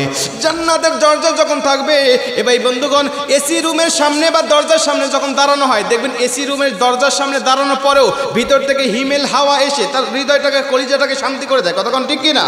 ওনাকে যখন জান্নাতের দরজায় যখন দাঁড় করানো হবে ভিতর থেকে এসির বাতাস এসে তাকে একেবারে কলিজা একেবারে শীতল করে দেওয়া হবে। আল্লাহ পাকের প্রশংসা করতে থাকবে। আল্লাহকে দীর্ঘদিন পরে আবারও ডাক দিয়া বলে মালিক তোমার শুকরিয়া করে আমি শেষ করতে পারবো না। আল্লাহ তুমি আমাকে জাহান্নাম থেকে মুক্তি দিয়ে আমাকে দাঁড় করায় রেখেছিলে, আবার সেখান থেকে তুমি জান্নাতের দরজা পর্যন্ত পৌঁছায় দিয়েছো। আল্লাহ আমি তাকিয়ে তাকিয়ে জান্নাতি মানুষগুলোর চেহারাগুলো দেখতে থাকি, আল্লাহ এত সুন্দর তাদের চেহারা, আমি হুরগুলো চেহারা দিকে থাকি নিজেকে কন্ট্রোল করতে পারি না। আল্লাহ এত সুন্দর নাজ নিয়ামতগুলো তারা খাবার খায় সর্বসময়, আল্লাহ কিন্তু আমি তো কিছু পাই না। আল্লাহ তুমি আমাকে এখানে রেখে তোমার লাভ কি হবে বলো? আল্লাহ তোমার কাছে আমার শুধু আরেকটা আরজি থাকবে, আল্লাহ তুমি একটু মেহেরবানি করে এই জান্নাতের ভিতরে একটুখানি ঢুকায় দিবে, আমি ভিতরে পরিবেশটা ভালো করে দেখেই আবার বের হয়ে আসবো। জোরে কোন সুবহানাল্লাহ। আল্লাহ আমি বলছি আগেই আমি কিন্তু জান্নাতের মধ্যে চিরস্থায়ীভাবে থাকবো না, তুমি শুধু একটু ভিতরে ঢোকার তৌফিক দাও। আমি এখান থেকে দেখতে পাচ্ছি জান্নাতি হুরেরা, জান্নাতি মানুষেরা, জান্নাতি নাজ নিয়ামত, জান্নাতি ফল ফুলগুলো জান্নাতের মধ্যে রয়েছে, কিন্তু আমি সেগুলো ভালো করে দেখতে পারি না।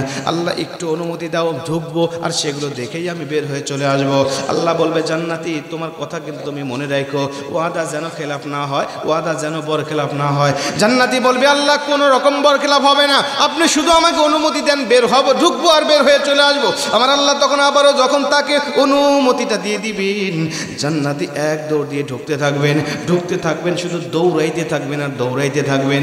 জান্নাতের মধ্যে বান্দা থামবে না, শুধু দৌড়াইতে থাকবেন আর দৌড়াইতে থাকবেন। আল্লাহ পাক তখন ডাক দেয়া বলবে জান্নাতি তুমি না বলেছিলে বের হয়ে চলে আসবে, কেন তুমি দৌড়াতেই আসো বলো তো দেখি? আল্লাহ পাককে তখন জান্নাতি ডাক দেয়া বলবে আল্লাহ তুমি তো বলে দিয়েছো খালিদিনা ফিহা, যারা জান্নাতের মধ্যে প্রবেশ করবে এদেরকে আর কখনো জান্নাত থেকে বের করে দেওয়া হবে না। আল্লাহ তুমি যা রেখেছো জান্নাতের ভিতরে, আল্লাহ আমি নাই তোমার উপরে ওয়াদা খিলাফ করে বারবার জান্নাতের মধ্যে প্রবেশ করেছি, কিন্তু তুমি তো ওয়াদা খিলাফ করো না। তুমি পবিত্র কোরআন কারীম সূরাতুল কাহাফের মধ্যে বলে দিয়েছো যারা জান্নাতের মধ্যে একবার প্রবেশ করতে পারবে তাদের মরণ হবে না, জান্নাতের মধ্য থেকে বের করে দেওয়া হবে না। আল্লাহ এখন আমি জান্নাতে প্রবেশ করেছি, তুমি তোমার ওয়াদা কেমনে খিলাফ করবে? জোরে কোন আল্লাহু আকবার, আল্লাহু আকবার বলেন। আল্লাহ বলবে জান্নাতীরা, জান্নাতি সাহাবীরা, ফেরেশতারা তোমরা তাকে ছেড়ে দাও, তাকে আর ধরো না। আমি আল্লাহ পাক তাকে এভাবে একটু ভিন্ন আঙ্গিকে জান্নাতের মধ্যে প্রবেশ করায় দিলাম। জোরে কোন সুবহানাল্লাহ। প্রিয় ভাইরা আমার, তার মানে জান্নাতে আমরা যেতে পারবো যদি আমার মধ্যে ঈমান থাকে। কিন্তু এই ঈমান যদি সরিষা দানা পর্যন্ত হয়, একদিন আমি জান্নাতে ঢুকবই, কিন্তু হাজার হাজার কোটি কোটি বছর পর্যন্ত আমাকে জাহান্নামে থাকতে হবে, খাটতে হবে। যে জাহান্নামের আযাবগুলো শুনলে আপনার গা দাঁড়িয়ে যাবে, সেখানে এক সেকেন্ড থাকার মতো, সহ্য করার মতো ক্ষমতা কারোর নাই। অতএব আমরা বিনা হিসাবে জান্নাতে যাওয়ার জন্য চেষ্টা করব। কথা বলে ঠিক কিনা? কবর থেকে শুরু হবে আমার টার্গেট থাকবে বিনা হিসাবে আমি কবরের মধ্যে জান্নাত পরিবেশ পাবো। আল্লাহ পাক যেন কবরটাকেই জান্নাতের বিভিন্ন দরজাগুলো খুলে দিয়ে কবরের সাথে যেন ডাইরেক্ট সুড়ঙ্গ পথ তৈরি করে দেয়। জান্নাতি হাওয়াগুলো যেন কবর থেকে আমি পেতে থাকি, জান্নাতি সুবাসগুলো কবর থেকে আমি পেতে থাকি। এই টার্গেটগুলো আমার থাকবে কবর থেকেই, এবং হাসরের ময়দানে বিনা হিসাবে যেন আমি জান্নাতে চলে যাই প্রথম চান্সে। নবীজি বলেন প্রথম চান্সে জান্নাতে যাবে, তবে ছোট জান্নাতে যাও না। তুমি আল্লাহর কাছে যখন জান্নাত চাবে, তখন সর্বোচ্চ জান্নাত জান্নাতুল ফেরদাউসটা তুমি চাইবে। সুবহানাল্লাহ।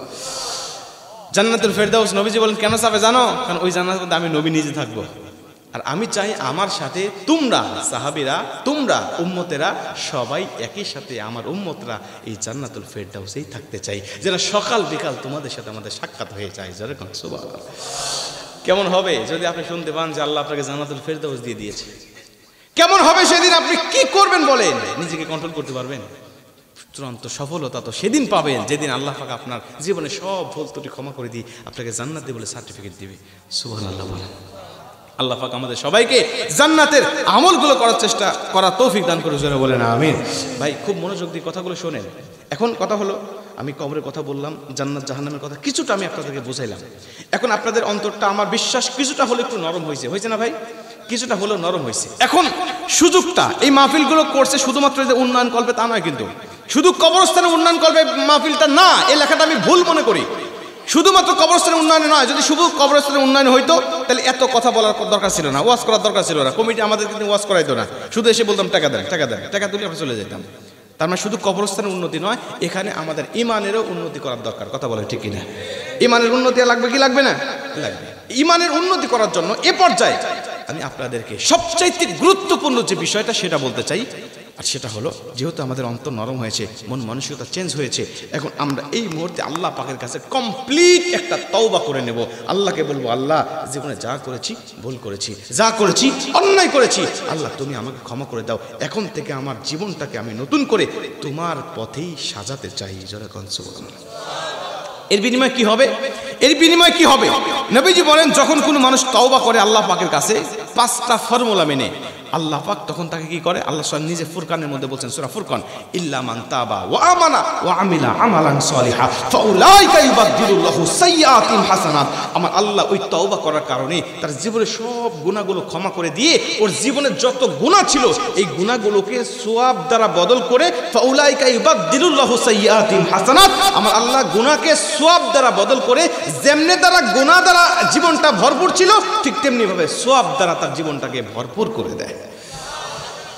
এই একটা আয়াত আমি মনে করি আপনাকে আপনার মনটা পরিবর্তন করার জন্য একটা আয়াত যথেষ্ট, আর কিচ্ছু লাগবে না। আপনি জীবনে যত গুনাহ করছেন সব গুনাহগুলো এখন সওয়াব দ্বারা বদল হয়ে গেছে। আর কি লাগে আপনার বলেন? আর কি লাগে আপনার? আপনি জেনা করেছেন, ব্যভিচার করেছেন, মদ খেয়েছেন, গাঁজা খেয়েছেন, মিথ্যা বলেছেন, যত রকম অন্যায় অবিচার করে আসছেন, এখন সব অন্যায় অবিচারগুলো থেকে আপনি তওবা করার কারণে এগুলো গুনাহ ছিল, এখন সব সওয়াব হয়ে গেছে। সুবহানাল্লাহ বললেন না? আপনার কি লাগে বলেন? আল্লাহ বলছে ফাউলাইকা ইউবাদদিলুল্লাহু সাইয়্যাতিহিম হাসানাত, ওর গুনাহগুলোকে সব সওয়াব দ্বারা বদল করে দেব আমি আল্লাহ পাক নিজে, শুধুমাত্র তওবা করার কারণে। এখন তওবাটা তওবার মতো করার দরকার আছে না নাই? নাকি যেমনি যেমনি তওবা করলে হবে? তওবাটা তওবার মতোই করতে হবে। তওবাটা কিভাবে করতে হয়? 1 নম্বরে আপনি যে গুনাহটা করবেন এই গুনাহটাকে গুনাহ বলে স্বীকার করবেন। খুব মনোযোগ, আমি কিন্তু খুবই গুরুত্বপূর্ণ কথা বলছি। এই গুরুত্বপূর্ণ কথাগুলো যদি আপনি ছুটে যায় তাহলে আপনি জীবন থেকে অনেক বড় কিছু হারিয়ে ফেলবেন। 1 নম্বরে আপনি যখন তওবা করবেন তখন তওবার 5টা ফর্মুলা মেনে তওবা করবেন। এই ফর্মুলার মধ্যে প্রথম নম্বর ফর্মুলা, আপনি যে অন্যায়টা করেছেন এই অন্যায়টাকে অন্যায় বলে আপনি স্বীকার করবেন। বলবেন আল্লাহ আমি যেটা করেছি এটা আমার অন্যায় হয়েছে। পাপ করে পাপকে স্বীকার করবেন। যদি স্বীকার না করেন আপনার তওবা কবুল হবে না। আমাদের সমাজে অনেক মানুষ আছে না, নামাজ না পড়লে কি হবে, আমার ঈমান ঠিক আছে। পুরন্দপুর আছে এরকম প্লেয়ার আছে, নামাজ না পড়লে কি হবে, আমার ঈমান ঠিক আছে, এই কথা যারা বলে আর ও যদি আজীবন তওবা করে ওর তওবা আল্লাহর দরবারে কবুল হবে না। কেন? সে পাপ করার পরেও পাপকে স্বীকার করতেছে না। পাপ করা একটা জিনিস, আর ওই পাপটাকে জায়েজ প্রমাণ করা বা ওইটার পক্ষে স্বীকৃতি দেওয়া আরেকটা জিনিস। যারা দাড়ি কাটেন, মন খারাপ করেন না, দাড়ি যারা কাটেন, দাড়ি কাটার কারণে কিন্তু আপনার ঈমান চলে যাচ্ছে না। আপনার কবিরা গুনাহ হচ্ছে ঠিক আছে, কিন্তু ঈমান চলে যাচ্ছে না। কিন্তু আপনি যদি বলেন যে দাড়ি কাটতেছি এটাই ঠিক আছে, কারণ যারা দাড়ি রাখতেছে ওরা ভুল করতেছে, আমার দাড়ি কাটাটাই ঠিক, তাহলে আপনার গুনাহ হবে, সাথে সাথে ঈমানও চলে যাবে। বুঝতে পারছেন কথাটা? আপনি যদি নামাজ কাজা করেন, নামাজ কাজা করার কারণে আপনি ঈমান চলে যাচ্ছে না। কিন্তু আপনি যদি বলেন যে নামাজ না পড়লে কি হবে, আমার ঈমান ঠিক আছে, নামাজ না পড়েই আমি ঠিক করতেছি, নামাজ পড়ার দরকার নাই, জীবনে একটা সিজদা দেব, জান্নাতের এপার থেকে ওপারে চলে যাব। ওপার কোথায়? জাহান্নাম। ওর কথা কিন্তু ঠিকই আছে, ওর কথা কিন্তু ঠিকই আছে। এই কথা যারা বলে যে নামাজ না পড়লে কি হবে, ঈমান ঠিক আছে, ওর ঈমান আর থাকে না, যখন চলে যায়। আর যদি মনে করেন না আমি নামাজ পড়তে পারতেছি না, আমার ভুল হচ্ছে, আমার নামাজ পড়ার দরকার, তাহলে ঈমান যাবে না, ওর কবিরা গুনাহ হবে। আপনি যদি বলেন না আমার দাড়ি রাখা কাটা ঠিক হচ্ছে না, আমার কাটাটা ঠিক হচ্ছে না, আমার ভুল হচ্ছে, দাড়ি রাখার দরকার, তাহলে আপনার ঈমান যাবে না, আপনার ঈমান ঠিক থাকবে। কিন্তু যখন আপনি অস্বীকার করে বসবেন, হাদিস অস্বীকার করবেন, কুরআন অস্বীকার করবেন, তখন আপনার গুনার পাশাপাশি ঈমানটাও চলে যাবে। বুঝতে পারছেন কথাটা? তাহলে তওবার প্রথম নম্বর শর্ত কি? স্বীকার করতে হবে, পাপকে পাপ বলে স্বীকার করতে হবে। 2 নম্বরে এই পাপটা আপনি আর দ্বিতীয়বার করবেন না বলে আল্লাহ পাকের কাছে ওয়াদা দিবেন। আল্লাহকে বলবেন, আল্লাহ এই পাপটা আমি আর দ্বিতীয়বার করব না। মুরব্বী আপনি আমার শুনছেন তো? মনোযোগ আছে তো? ঠিক আছে, আপনার মনোযোগ থাকলে হয়। পাপকে পাপ বলে স্বীকার করার পরে 2 নম্বর কাজ হলো এই পাপটা আপনি আর দ্বিতীয়বার করবেন না বলে আল্লাহ পাকের কাছে ওয়াদা দিবেন। আল্লাহকে বলবেন, আল্লাহ আমি আর দ্বিতীয়বার করবো না, এই নামাজ কাজা করছি তো আর নামাজ কাজা হবে না, মিথ্যা বলেছি আর বলবো না, জেনা করেছি আর করবো না, মদ খেয়েছি আর খাবো না, আমি তোমার কাছে ওয়াদা দিলাম। ওমর ফারুক রাদিয়াল্লাহু তাআলার ইতিহাস আপনারা জানেন। রাত্রিবেলা রাস্তা দিয়ে যাচ্ছেন, যাইতে যাইতে তাকিয়ে দেখে একজন যুবক মদ খায়া রাস্তার ওপার মাতলামি ভাব করতে করে যাচ্ছে। বুঝতে পারলেন যুবক মদ খাইছে, ডাক দিয়ে বলে, যুবক বাড়ি কোথায়, কি নাম তোমার, পরিচয় কি বলো? বলে, আমি অমুক। কি হয়েছে তোমার? বলে, আমি আমার বোনের বাড়ি যাচ্ছি। মূল কথা হলো ওমরে ফারুকের কণ্ঠের আওয়াজ শোনার সঙ্গে সঙ্গে তার মাতলামি ভাব দূর হয়ে গেছে। সুবহানাল্লাহ। ওমরে ফারুক ডাক দিয়ে বলে, যুবক কোথায় যাও বলো? বলে, আমার বোনের বাড়ি যাই। বলে, বোনের বাড়ি যাচ্ছ, তোমার ব্যাগের মধ্যে কি আছে বলো? বলে, ব্যাগের মধ্যে একটু উটের দুধ রয়েছে, আমার মা আমার বোনের বাড়ি খাবার নাই জন্য উটের দুধ দিয়ে দিয়েছে, আমার বোনকে খাওয়ানোর জন্য আমি উটের দুধ নিয়ে যাচ্ছি। ওমরে ফারুক বুঝতে পারলেন যুবক মিথ্যা বলছে, ডাক দিয়ে বলে, তোমার ব্যাগের মধ্যে থেকে সেই দুধের বোতলটা বের করে দাও, আমি দেখে তারপরে নিশ্চিত হব তুমি তোমার কথায় সত্যবাদী কিনা। ওমরে ফারুক যখন দেখতে চাইছে, যুবক বলে, আমার মাথা গরম হয়ে গেছে, কারণ এই ওমর তো সেই ওমর যেই ওমর শুধুমাত্র মদ পান করার অপরাধে নিজের কলিজার টুকরা সন্তান আবু শাহমাকে 80টা বেত্রাঘাত করতে করতে দুনিয়া থেকে বিদায় করে দিয়েছে। জোরে কোন আল্লাহু আকবার। নিজের সন্তানকে যেই ওমর ছাড় দেয় না, আমি তো অন্য মায়ের সন্তান, আমাকেও সে ছাড় দিবে না, এই চিন্তা চেতনা করে ডাক দেয়া বলেন, ওমর আমার মধ্যে দুধ আছে ব্যাগের মধ্যে, এটা ঠিক আছে, কিন্তু দেখানো তো যাবে না। বলে, না দেখাইলে তো আমি তোমাকে ছাড়বো না। উনি বলে, যদি নাই ছাড়ে তাইলে আর এই অবস্থায় রেখে আমার লাভ কি বলো? আমি তো দুনিয়াতে বাঁচবো না এটা নিশ্চিত, অতএব যেহেতু দুনিয়াতে বাঁচবো না, আমি আল্লাহ পাকের কাছে কমপ্লিট একটা তওবা করলাম। আল্লাহকে ডাক দেয়া বললাম, আল্লাহ আর জীবনে অন্যায় করবো না, তোমার কাছে ওয়াদা দিলাম, জীবনে মদ খাবো না বলে তোমার কাছে ওয়াদা দিলাম। আল্লাহ তোমার কাছে শুধু একটা মাত্র আরজি, এই ওমরে ফারুকের হাত থেকে যদি তুমি আমাকে বাঁচায়া দিতে পারো, আল্লাহ কথা দিলাম জীবনে আমার দ্বারা কোনোদিন মদ পান করবো না। জোরে কোন সুবহানাল্লাহ। ওমরে ফারুক ডাক দেয়া, যুবক বিড়বিড় করে কি বলো, বের করে দাও তোমার ব্যাগের মধ্যে থেকে দুধের বোতল, দেখতে চাই দুধ নাকি অন্য কিছু।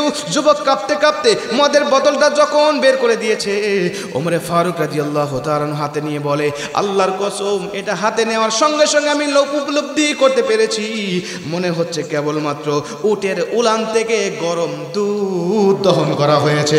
যেরকম সুবহানাল্লাহ। আমার বিশ্বাস হয় নাই, চোখে দেখা জিনিস কি অবিশ্বাস করা যায়? আমি প্রথমে মুখটা খুলে হাতের উপরে ঢেলেছি, একটুখানি ঢেলে দেখি না এটা তো গরম দুধ দেখা যায়। আমি মুখটাকে লাগিয়ে তার হাতে দিয়ে ডাক দিয়া বললেন, যুবক তুমি নিয়ে চলে যাও। যেই মাত্র বলেছে যুবক তুমি চলে যাও, কিন্তু যুবক তিনি আর যায় না। ডাক দিয়া বললেন, যুবক যাও না কেন বলো? আপনি কি দেখলেন? আমি তো সত্যি সত্যি দুধ দেখলাম, আমি ভেবেছিলাম তুমি মদ খেয়েছো, আরেক বোতল হয়তো বা নিয়ে যাচ্ছ। যুবকের কথা শুনে, ওমরের কথা শুনে যুবকটা হাতে নিয়ে তিনিও হাতের উপরে ঢেলেছে। দিয়েছে, হাতের উপর ঢেলে দেখে আল্লাহর কসম এই দুধটা, এই মদটা আর মদ নাই, মুহূর্তের মধ্যেই আমার আল্লাহ পাক মদটাকে দুধে রূপান্তরিত করে দিয়েছে। চলে গান সুবহানাল্লাহ। যুবক পায়ে পড়ে গিয়েছে, ডাক দেয়া বলে ওমরে ফারুক আল্লাহর কসম আপনাকে সত্য কথা বলি, আমি মদ পান করেছিলাম, আরেক বোতল পান করতেছিলাম, বন্ধুদের সাথে নিয়ে যাচ্ছিলাম বন্ধুদের সাথে খাবো বলে, কিন্তু আপনি যখন দেখতে চাইলেন আপনার হাত থেকে বাঁচার জন্য মিথ্যা কথা বলে দিয়েছি, কিন্তু আপনি যখন দেখতে চাইলেন আল্লাহ পাকের কাছে তওবা করেছি, আর জীবনে মদ খাবো না বলে আল্লাহ পাকের কাছে ওয়াদা দিয়েছি। ওমরে ফারুক ডাক দেয়া বলে যুবক আল্লাহ পাকের কাছে তুমি মদ পান করবে না বলে ওয়াদা দেওয়ার কারণে আমার আল্লাহ শুধু আমার হাত থেকে তোমাকে বাঁচিয়ে দিয়েছে তা নয়, আমার আল্লাহ জাহান্নামের হাত থেকেও তোমাকে সম্পূর্ণ বাঁচিয়ে দিয়েছে। জোরে কোন সুবহানাল্লাহ। আল্লাহু আকবার বলেন। শুধু আমার হাত থেকে বাঁচিয়ে দেবে তা নয়, আমার আল্লাহ জাহান্নামের হাত থেকেও তোমাকে বাঁচিয়ে দিয়েছে। ওমরে ফারুক রাদিয়াল্লাহু তাআলা আনহু এই ঘটনা থেকে আমরা বুঝতে পারলাম যে আমরা কি করব, ওয়াদা করব আর কোনোদিনও তওবা আমি অন্যায় করব না। দ্বিতীয় নম্বর তওবার শর্ত। 3 নম্বর শর্ত হলো অন্যায় করার পরে আপনি বেশি বেশি আল্লাহ রাব্বুল আলামিনের কাছে নেক আমল করবেন, নেক আমলে সালেহ করতে থাকবেন। এতদিন নামাজ পড়েন নাই, এখন বেশি বেশি নামাজ পড়বেন। এতদিন আপনি মিথ্যা বলেছেন, এখন বেশি বেশি সত্য কথা বলবেন। এতদিন আপনি বিপদে চলেছেন, এখন আল্লাহর পথে চলবেন। এতদিন আপনি শয়তান রাস্তায় চলেছেন, এখন আল্লাহর রাস্তায় চলবেন। এটা হলো তওবার 3 নম্বর শর্ত। 4 নম্বর শর্ত হলো আপনার জবানে নবীজি বলেন মাল্লাদি মাল ইস্তিগফার, তুমি ইস্তিগফারের সাথে আঠার মতো নিজেকে লাগায় দিবে, আঠার মতো উঠতে বসতে চলতে ফিরতে তুমি সব শুধু ইস্তিগফার আর ইস্তিগফার, ইস্তিগফার আর ইস্তিগফারই তুমি পাঠ করতে থাকবে। জোরে বলুন সুবহানাল্লাহ। মাল্লাদি মাল ইস্তিগফার, আস্তাগফিরুল্লাহ আস্তাগফিরুল্লাহ, এটা আপনি যদি বেশি বেশি পাঠ করতে পারেন কি হবে জানেন? আস্তাগফিরুল্লাহ আস্তাগফিরুল্লাহ বেশি বেশি পাঠ করার কারণে আল্লাহ পাক আপনাকে অল্প দিনে হালালভাবে ধনী বানিয়ে দিবে। সুবহানাল্লাহ বললেন না? ইস্তিগফার বেশি বেশি পাঠ করার কারণে, আস্তাগফিরুল্লাহ এটা বেশি বেশি পাঠ করার কারণে আল্লাহ পাক আপনার বিপদ আপদ বালা মুসিবত থেকে সম্পূর্ণ আপনাকে হেফাজত করে দিবে।